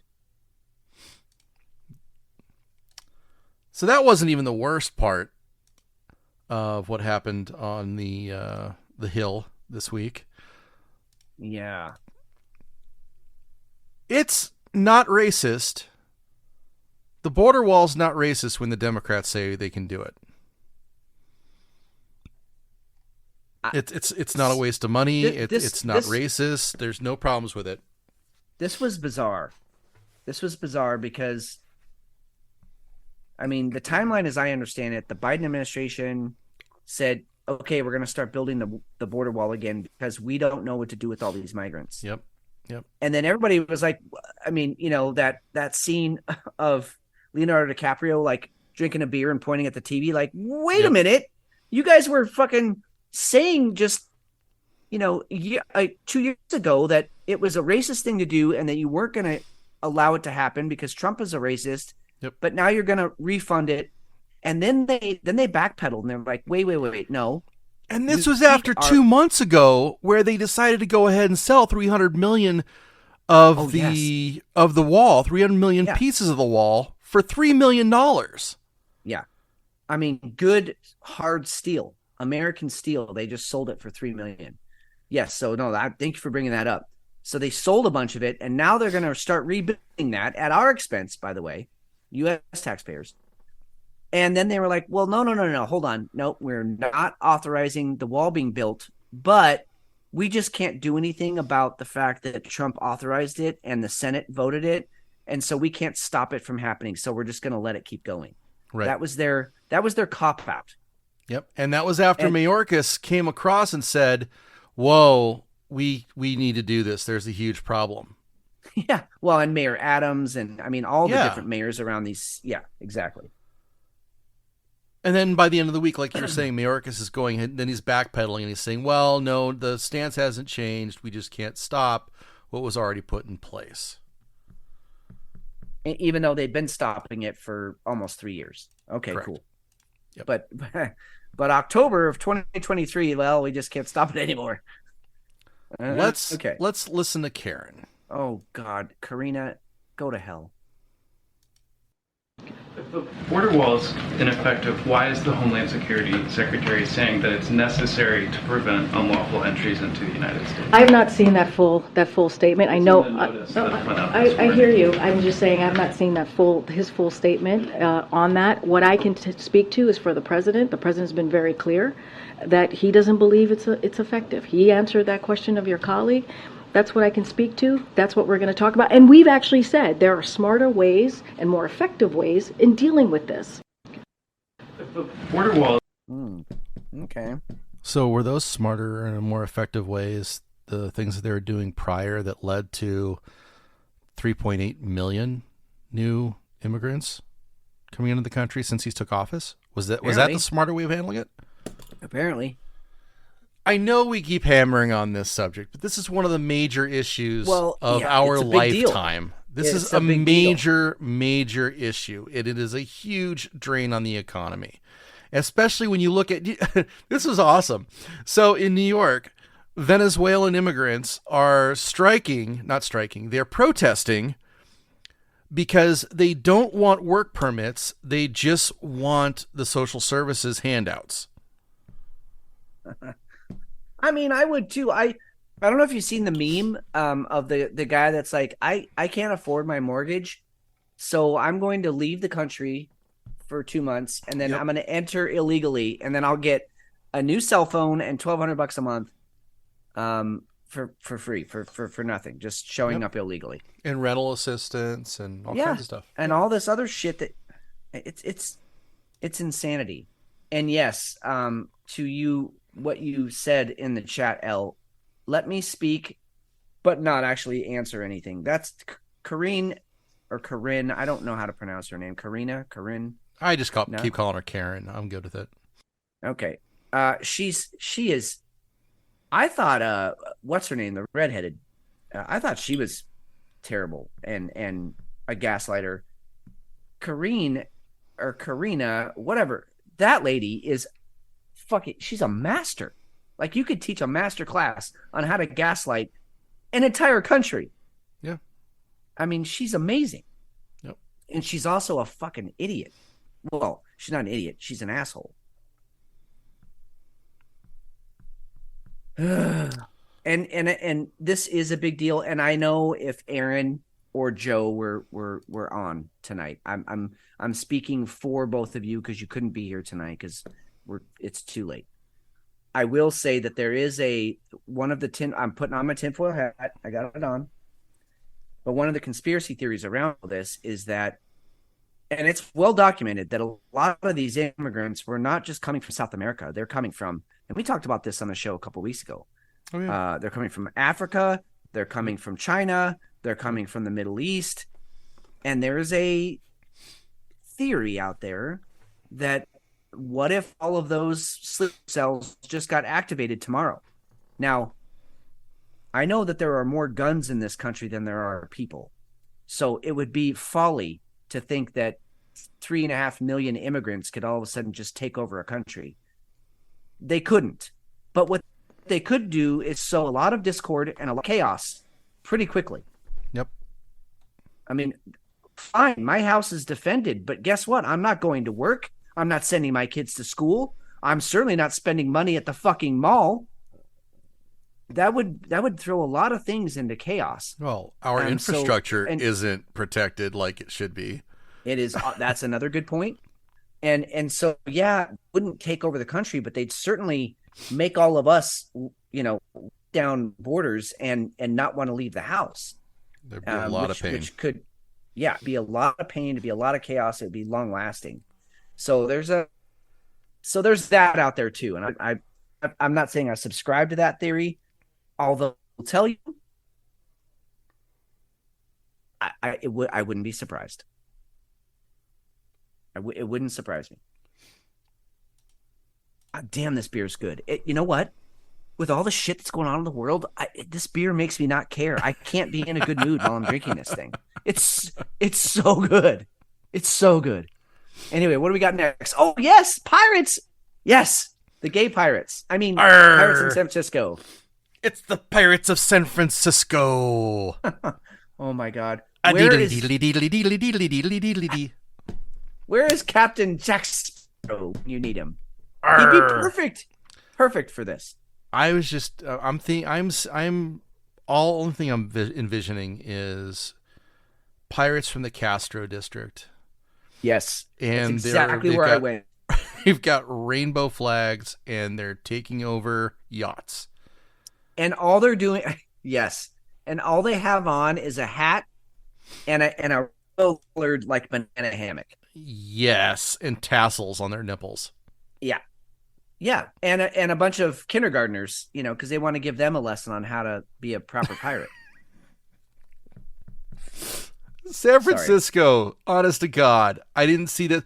This was not on this was as much as a holy war was not on our bingo cards. This was not on my bingo card either. No, I don't even think they make a bingo card with this one on it. Multiple vessels have been stolen and ransacked. Victims have had to resort to personally confronting the criminals to recover their property without the benefit of police support. It's an open shoreline, right? This is in the Oakland Alameda estuary, right around San Francisco Bay. And they are getting onto the ships, taking over the ships, and sinking the ships. Or the boats. It's San Francisco needs to just stop. They just need to stop. And I don't think they know how. I mean, why stop now? Let's see how far this thing can go off the rails. It's absolutely fucked. That's the crazy thing, is that like it keeps going. Like usually when a train derails, like it's over pretty quickly. Like cars fall off, they go sideways, and gravity takes over, and it's done. This thing just keeps on going, and it keeps getting weirder. Like their weirdometer is about to break. Or weirdometer, however you want to say it. It's all the way. We need some kind of a measurement. We need some kind of a measurement. We do. I mean, if it goes to 10, they're like at an 11 right now. It's about to bust. And yes, that was a Spinal Tap reference. I don't even know what to do with it. It's just fucking bizarre. And I've said this on the show before, but I absolutely love that town. I miss San Francisco and what it used to be, and like the place it had in my life and in my heart. And it's just gone. It's wiped out for me. Yeah. All right. What's next? Where do we go from gay pirates? Oh God, yes. This guy. I love this guy. He's amazing. Scientists at Stanford put human brain tissue into a rat. God damn it! They wanted to see if the human neurons would merge with the rat's brain, enough to control its behavior and respond when they tickled its whiskers. Human cerebral organoids, or mini-brains, are grown in a lab, usually from reprogrammed skin cells, to study brain disorders.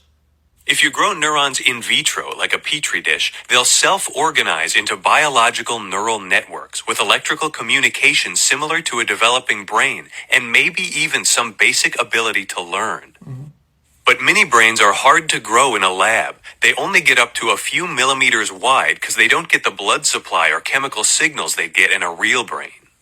If you want to study complex brain processes and how they go wrong and how they affect behavior, you can't model those with an in vitro organoid. You gotta grow them in vivo, attached to a living organism. To make these mini brains more like human brains, they transplanted them into baby rats. As the rat's brain developed, its blood vessels infused the human brain tissue. They also found glial cells in the organoid, which help neurons survive and communicate in ways we don't fully understand. Can we just talk about this stuff before y'all start doing it? Is it possible? Like, I would love for, like, could y'all just ask us real quick?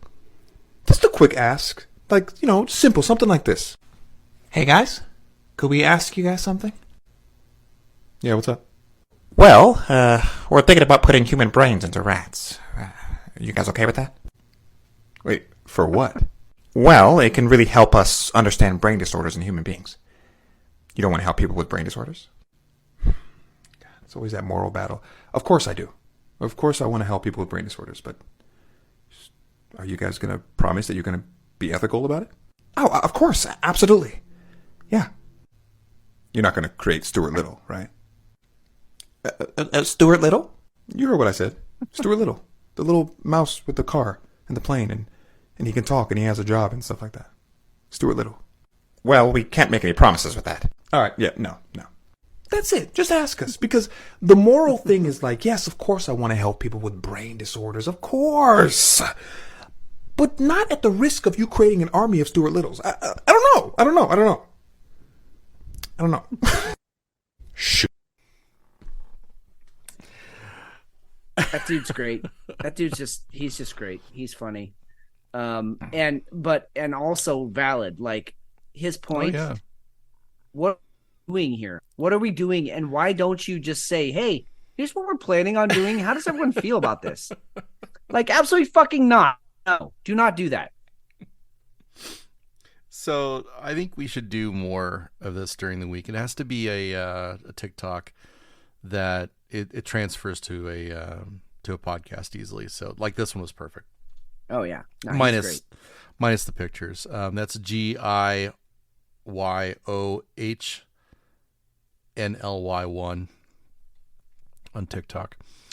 So you guys can go ahead and look them up. But yeah, that was I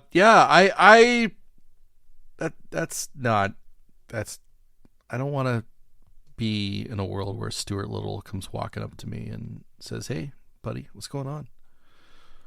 Or he's allowed to drive. No. I just don't think that's cool. I don't want to do that. No, and honestly, jokes aside, Stuart Little aside, we actually don't know what the fuck this is going to do. Like, did we just create a new brain disease by introducing cells that don't belong in a rat brain in a rat? Or did we just create a whole new race of super brilliant, like, in the brain rats? Or what's some War of the World shit? Or not War of the World. I mean, it's Planet of the Apes shit. Like, where does that stop? Do we even know what the ramifications? That's the whole point of this. And like going back to our whole AI discussion, like nobody's putting the brakes on any of this shit. They're just going forth and hoping for the best. Literally, just let's grab our ball sack and hope nothing gets removed. It's insanity, and we're doing it in all parts of science, in all parts of culture. All parts of society, and none of us seem to, like if you pushed your car too far back in the day, you would either die in an accident, you would get a horrific ticket that you couldn't pay off, and you'd lose your license, or you'd at least learn your lesson, or your fucking car would just fall apart, and it wouldn't ever go again. Like there were consequences to doing 120 miles an hour in your car. Now we're just all able to do whatever all of us want to do all the fucking time. And it's crazy. It's crazy. Anyway. What's next? I want to continue across our weird news here. I want to do Okay. this one. Can we do this one? Yeah, this is fucking weird too. Yes, hit it. So this is, I don't know what kind of video we've got with this, because that wasn't what I was looking for. Yeah, I didn't watch the video. I don't think there's any video with it. That's okay. I read the article.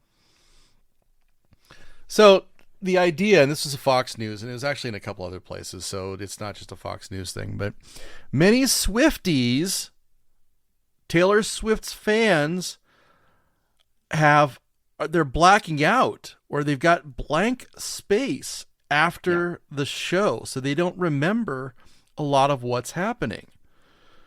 And this phenomenon is just suddenly happened. Yeah, it's like they go to the show, they have the ticket, they have pictures with their friends at the show, but they don't actually remember being there. And you brought up this is in the same era of time when we had that weird energy blast that knocked everybody down at the concert. Who was that? That was a I remember. I don't remember her name. I'll effort, but because that wasn't a Travis Scott. No, it wasn't. I thought it was Travis Scott. It wasn't. Okay. It was a female singer. I don't remember her name. Ellen, that was like, they should feel lucky. I wouldn't want to remember her shows either. That's an opinion, and you are totally welcome to your own opinion, Elle, but I'm right there with you. But it is weird to go to because these Swifties, they're very passionate. I'll just say they're very passionate about Taylor Swift and about what she represents and to get a ticket to her show, because all her shows are sold out for the next 650 years or something. And so to get a ticket to go, you would think that would be a memorable event. Right. And what did they call it? They called it trans-universal amnesia or something. TGA. No, it's right there. Go back. Yep. Individuals who experience TGA will attend an event like a concert, wedding, or festival and later report undeniable gaps in their memory. Weird. So that's a rare phenomenon impacting memory. That's what TGA is. They don't. It says it actually says what. Yeah, it says what it is. Go up. I think it was more towards the beginning of the article. What TGA is. Oh no, you already are at the beginning. Yeah. Right. Go down. It did say it in there. I just don't remember what it was. It was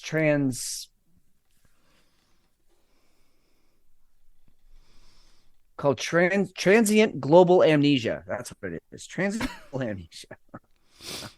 Whatever. That sounds like some fucking scientist speak. I don't really know what it is, so fuck off.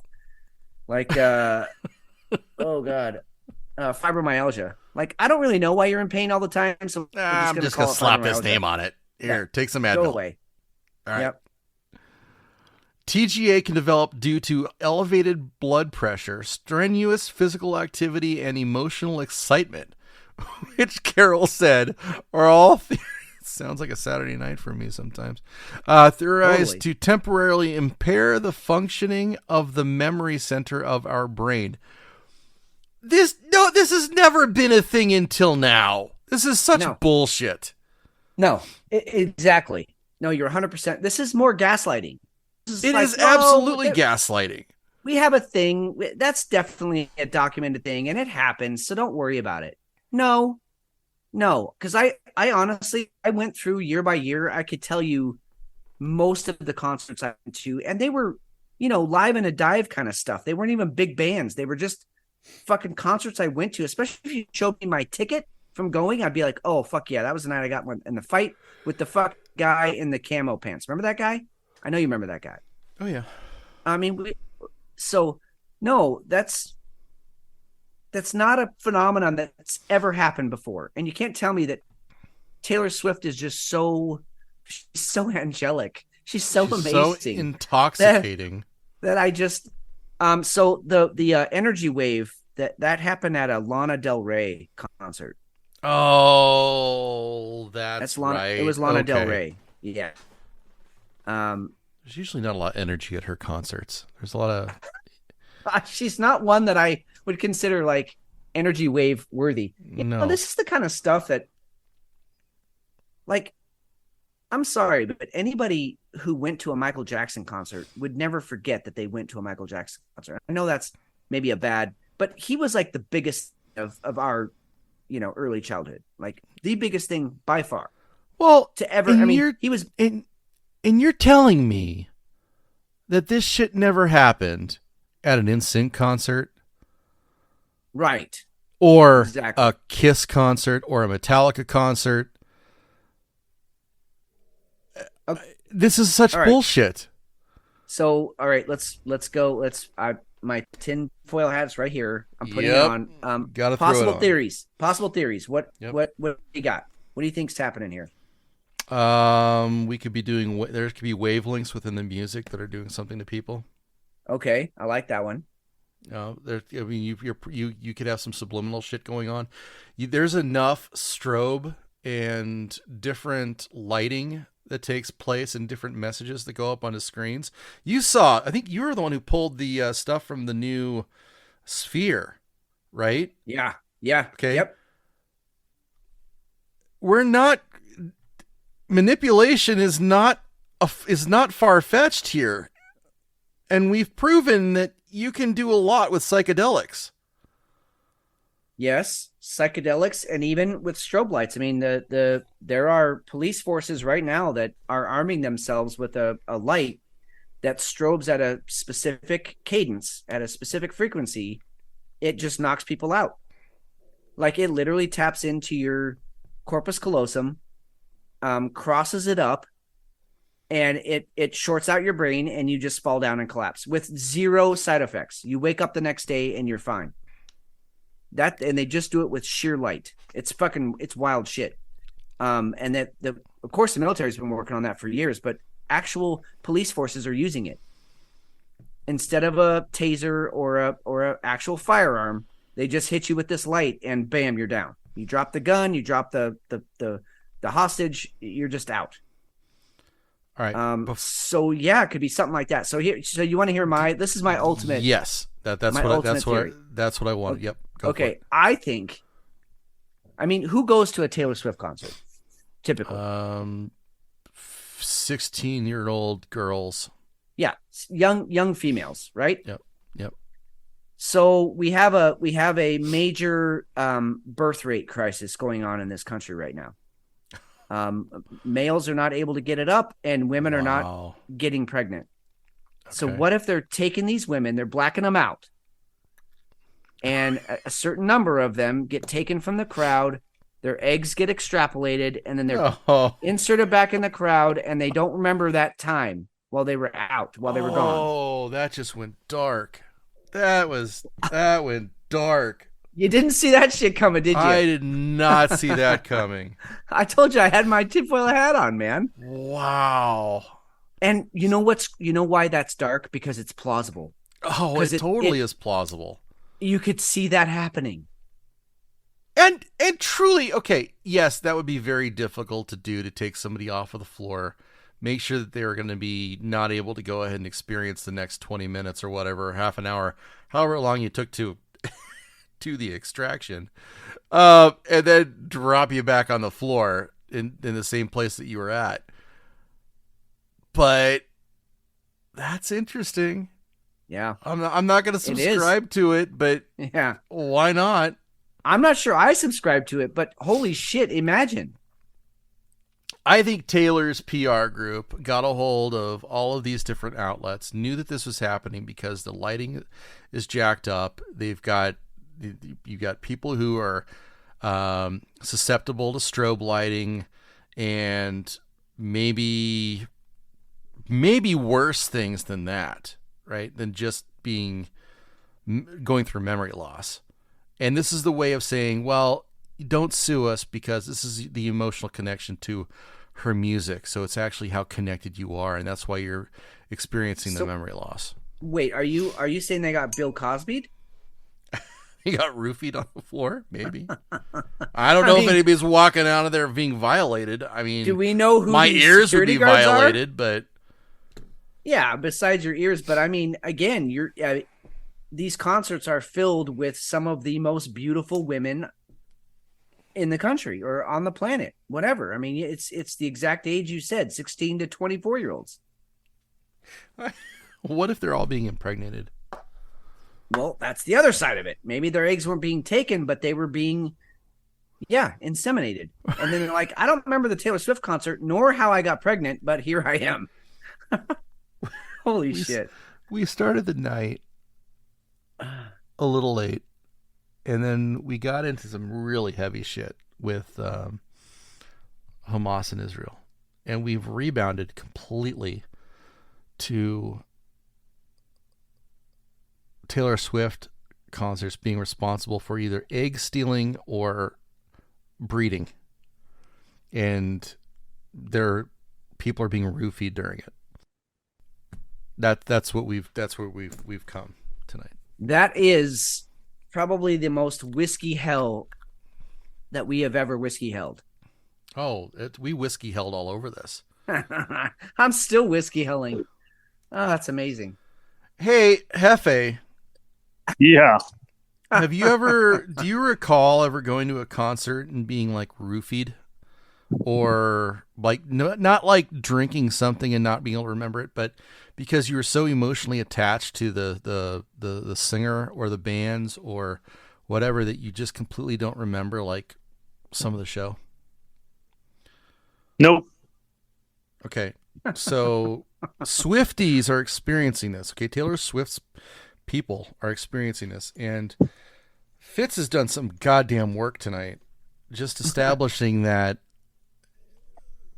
possibly the Swifties that are not able to remember part of the show, they're being taken away and their eggs are being taken to help the birth rate in the United States. Your thoughts? Wow. Given your history. Well, first of all, it feels like I've been gone for like 3 hours. What the you fuck? have been? We're about to actually wrap up the show, so we're glad you're here. Yeah. Oh no. I mean, we have gone to the depths I can't wait for you to hear the show because we've been all over the place. Oh, nice. It's there's no structure to this one. Yeah. I mean, it sounds perfectly reasonable. See? So, that's what's scary about it. Yeah. See, he didn't even need like all the fluff that we put into it, just bagging on the Swifties. No. Well, yeah, that's like the 7th weirdest thing I've heard today. That's so true. That's so true. Oh my God. Wow, that puts things into perspective. Well said. Holy shit. They're really saying that? Yeah. Like who's saying? I said that. Well, that was his theory, but there's a phenomenon that goes along with Taylor Swift concerts that these fans are missing like part of the show. It's like they can't remember. Yeah, they're like blacking out for like several like 20, 30 minutes of the show. That's like a long time. Yeah, and here's but this the thing hasn't happened any other time. Nobody's ever brought this up before. No, and Hefe, do you remember going to that? I know you're going to remember because, but going to that Blink-182 concert. Exactly. You guys already know where this is going because Hefe is laughing. He totally remembers. Yeah. Oh my God. That was the Coliseum, wasn't it? Yes, it was at the Veterans Coliseum. Yep. And as soon as Blink came on, most of the girls in that place pulled their shirts up. And it was fucking amazing, and I'll never forget it as long as I live. And if I was ever going to black out because of a loss of blood leaving my brain, it would have been then. And I didn't. I remember every second of it. I could replay it to you moment for moment. So don't tell me that they're so emotionally attached. Believe me, I was emotionally attached to every one of those boobs. I was distracted by something else in that concert. Do you remember that? I do remember that. You were getting eye fucked. Well, I was, yeah. Well, I was getting. She kept backing into me. Yes, you were also. That was the grinder. Yes, that was the grinder. Yeah. Yes. And I kept backing up, and then she finally turned around and said, "Are you gay?" Oh my God! Yes, she did.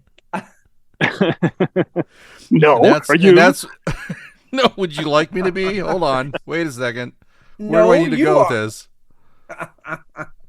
Yeah, you know what? And I've never said anything, and I don't really understand why you were backing up. I mean, other than you're trying to be a gentleman, but Jesus Christ, you grab those hips and you just. I had a. You let nature take its course. Yeah, I was seeing somebody at the time. Not that that's ever stopped me before. What? Say, was she there? No, I don't think she was. Okay, but good. No, okay. Here's the real reason, right? She looked like she was, 19, 20. And the girl with her was so she's your age. The girl was with her was like pasty white with red hair, and she looked like she was like 14. Yeah, so she did. Yeah.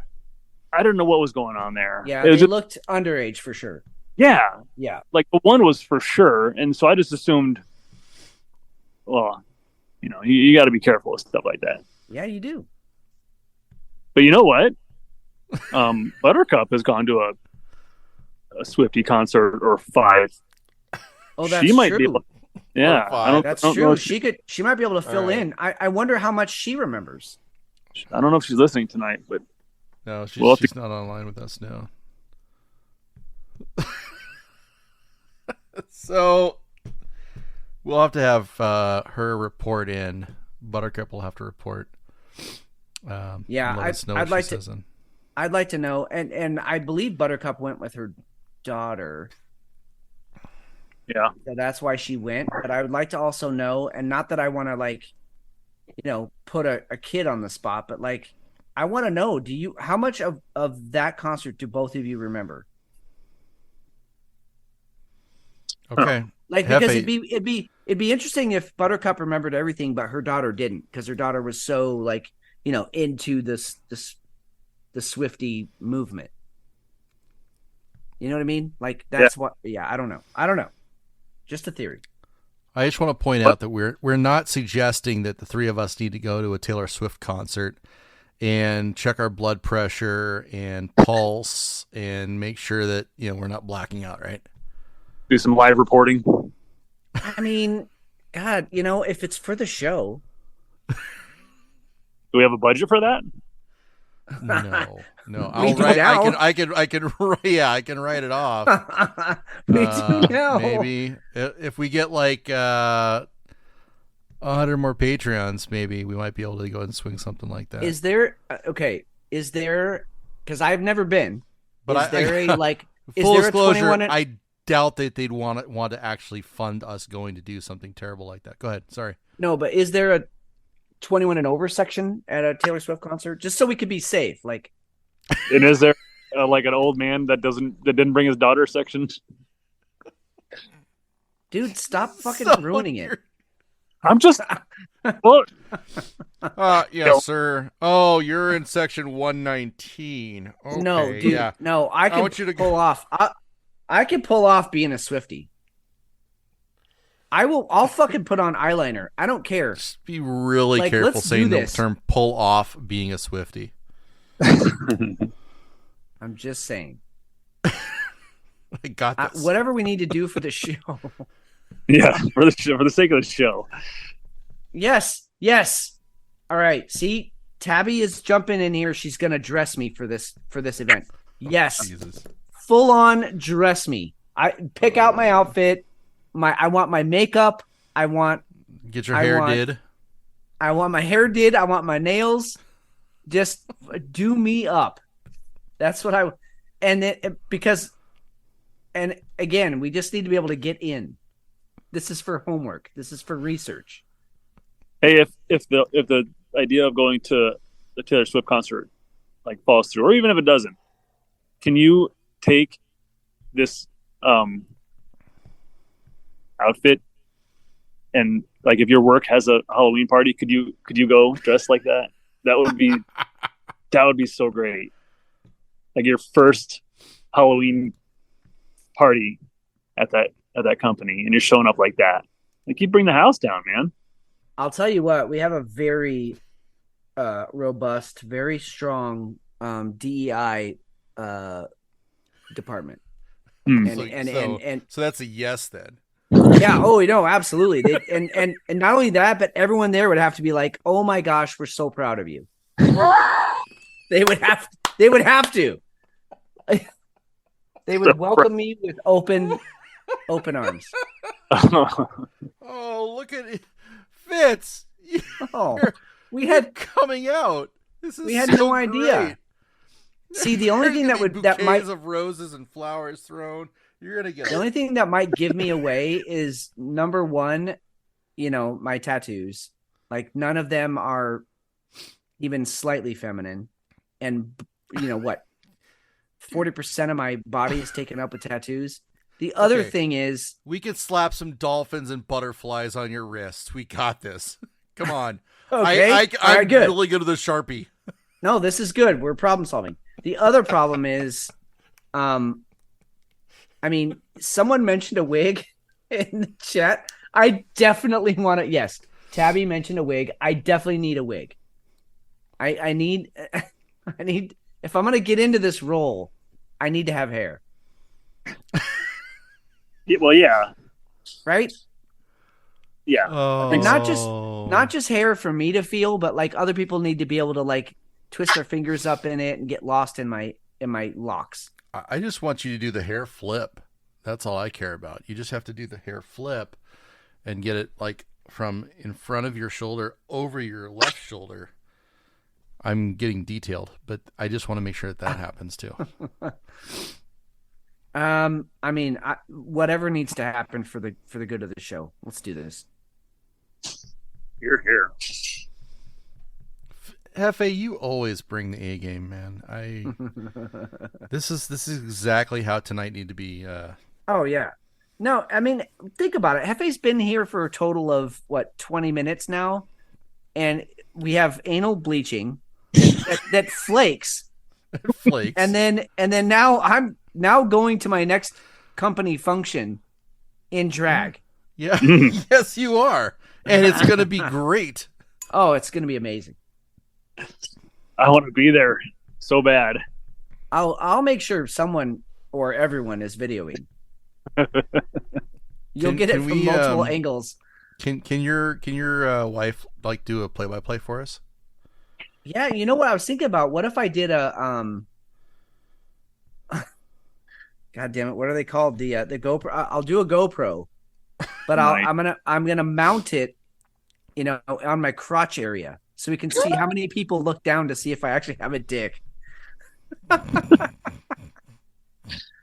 Oh, okay. Crotchless good. GoPro.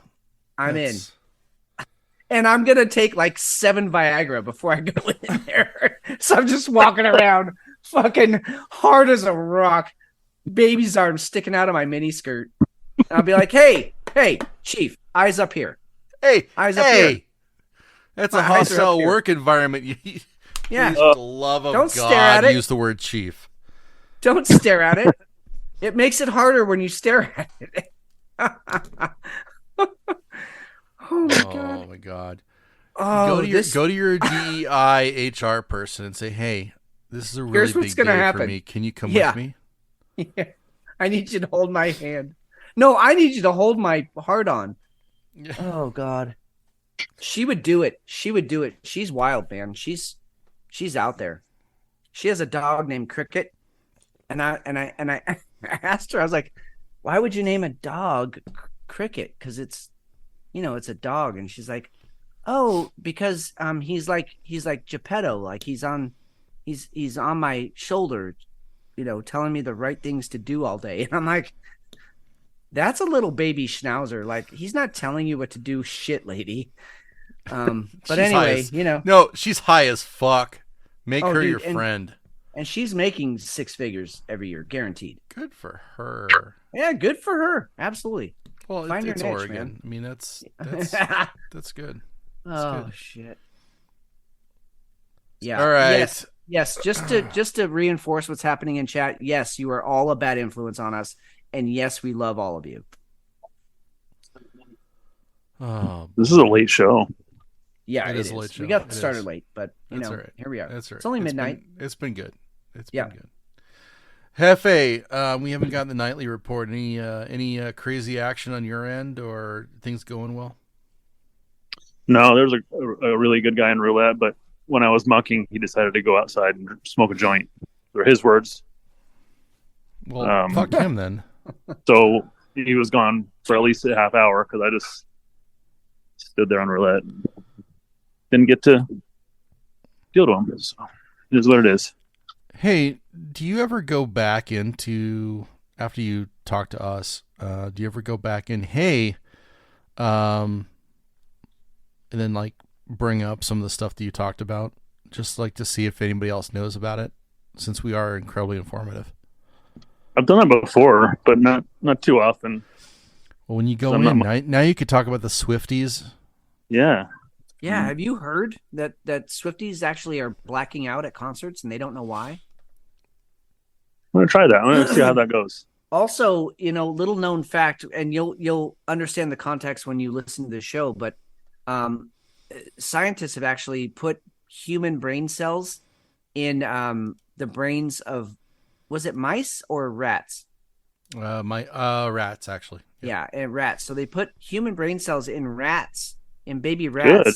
And just to see what would happen, because for science, they want to find out. Good idea. How to cure brain disease or whatever. So anyway, that would also be like, hey, did you know that we put human brain cells into rat brains? I'll try it. I gotta get out there. All right, man. Thanks for popping in. All right, guys, have a good night. Later. Later, Hefe. Fitz, what beer are you taking to bed? You got some deliberating to do. Yeah, I do. Unfortunately, truly unfortunately, the answer is very easy for me. Number one, because of the time of year, and number two, just because this beer is in my wheelhouse. But the epic barrel aged Imperial Pumpkin Porter was just, it's hard for, I would put that beer up against almost anything I've had. I mean, I would probably take it 9 times out of 10. It's just so good. Not taking anything away from the Bow and Arrow Brewing, which, by the way, something I didn't mention earlier, which I'm remiss, and I need to mention. Bow and Arrow Brewing is exclusively 100% owned by Indigenous women. So this beer was made by Indigenous women in New Mexico. That is like the second one that we've had that's like that. That's awesome that you found that. Wasn't the last one that we had? Wasn't it from? Was it Brazil? Yes, it was. You're right. It was all the way from Brazil. Yeah, dude. That's anyway, a great pull. Good for you. Very cool. And I should have mentioned it earlier. I'm sorry I didn't. But so, not taking anything away from that beer. It's just, honestly, I love pumpkin porters, and this thing is just, it's a beast, and it's amazing, and I love it, and I'm in love with it. So that's who I'm going to bed with. I'm going to bed with Morticia's breasts. So how about you? This is a first for the show. I'm taking the pumpkin beer. I'm taking the pumpkin strong ale. Oh shit! We might actually be converting McShane into a pumpkin lover. Don't you say no! All right, don't you say no! I will keep trying them. So this one has this one's really interesting because it's boozy, but it's strong ale boozy. You know what I mean? Yes. Right. Okay. Different kind of booze. Yeah. It is a different kind of booze. So it's strong. It's got an overpowering amount of flavor. This one is a dominant fucking beer. This is a strong ale, and it is an unrelenting strong ale. It is a no joke strong ale. And I think it's a combination of the cinnamon and the allspice that's in it, along with the booze, that makes me... You've ever smelled gasoline, and you're like, that's kind of good. Okay. It's not where I thought you were going with that, but yes, I have. Uh-huh. Okay. The taste gives you that same euphoric feeling. If you can kind of picture where I'm going with this. No, I'm there with you. Totally. I still have probably about 3 ounces left.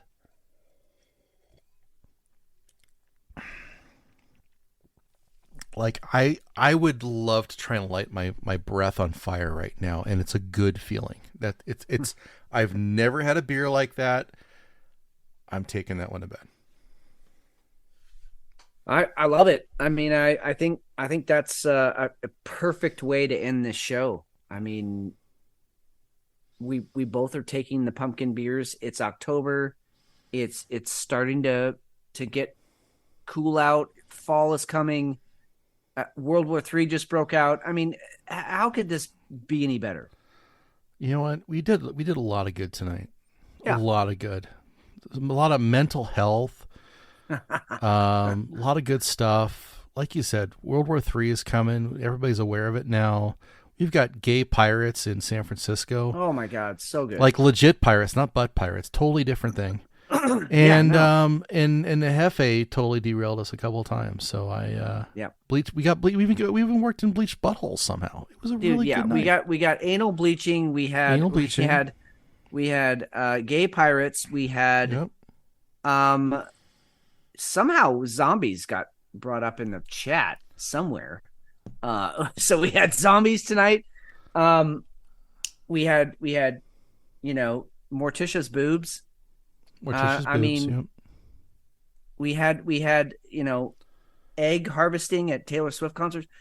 Could this have been a more full show? I don't know. This is a handful. Maybe even more than that. I don't think there's any way it could have been more full. Well, then on that note, thank you, Elle, for being in chat. Gray's Taproom, Tabby, and Mike, thanks for joining us. If you guys would be so kind, drop us a rating on Apple Pods. We're on Spotify. We're on Spreaker. Part of the Spreaker network. Did you know that? You know that, Fitz. Yeah, we're all over Spreaker. Yeah. Hell yeah. Anywhere that you get your podcast, drop us a rating. Give us some feedback.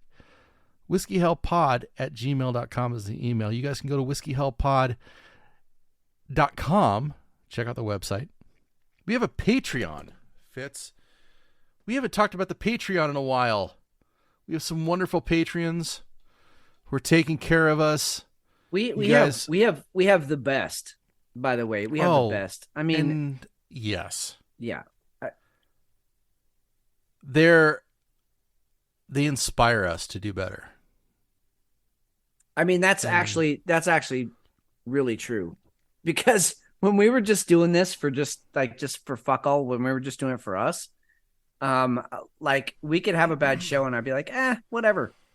Now I show up and I'm like, my God, people are actually paying their hard-earned money to listen to us talk about stuff. And so it has totally upped my game. I bring my A game, and yes, this is as good as it gets, but I bring my A game every show now. And it's just, it's actually really fun, because it feels like a responsibility, you know what I mean? To just like show up and be as good as we can be. Go to patreon.com, look up Whiskey Hell Podcast. You'll find us. I'm Steve McShane. I'm Fitz. We love all of you. Talk to you soon.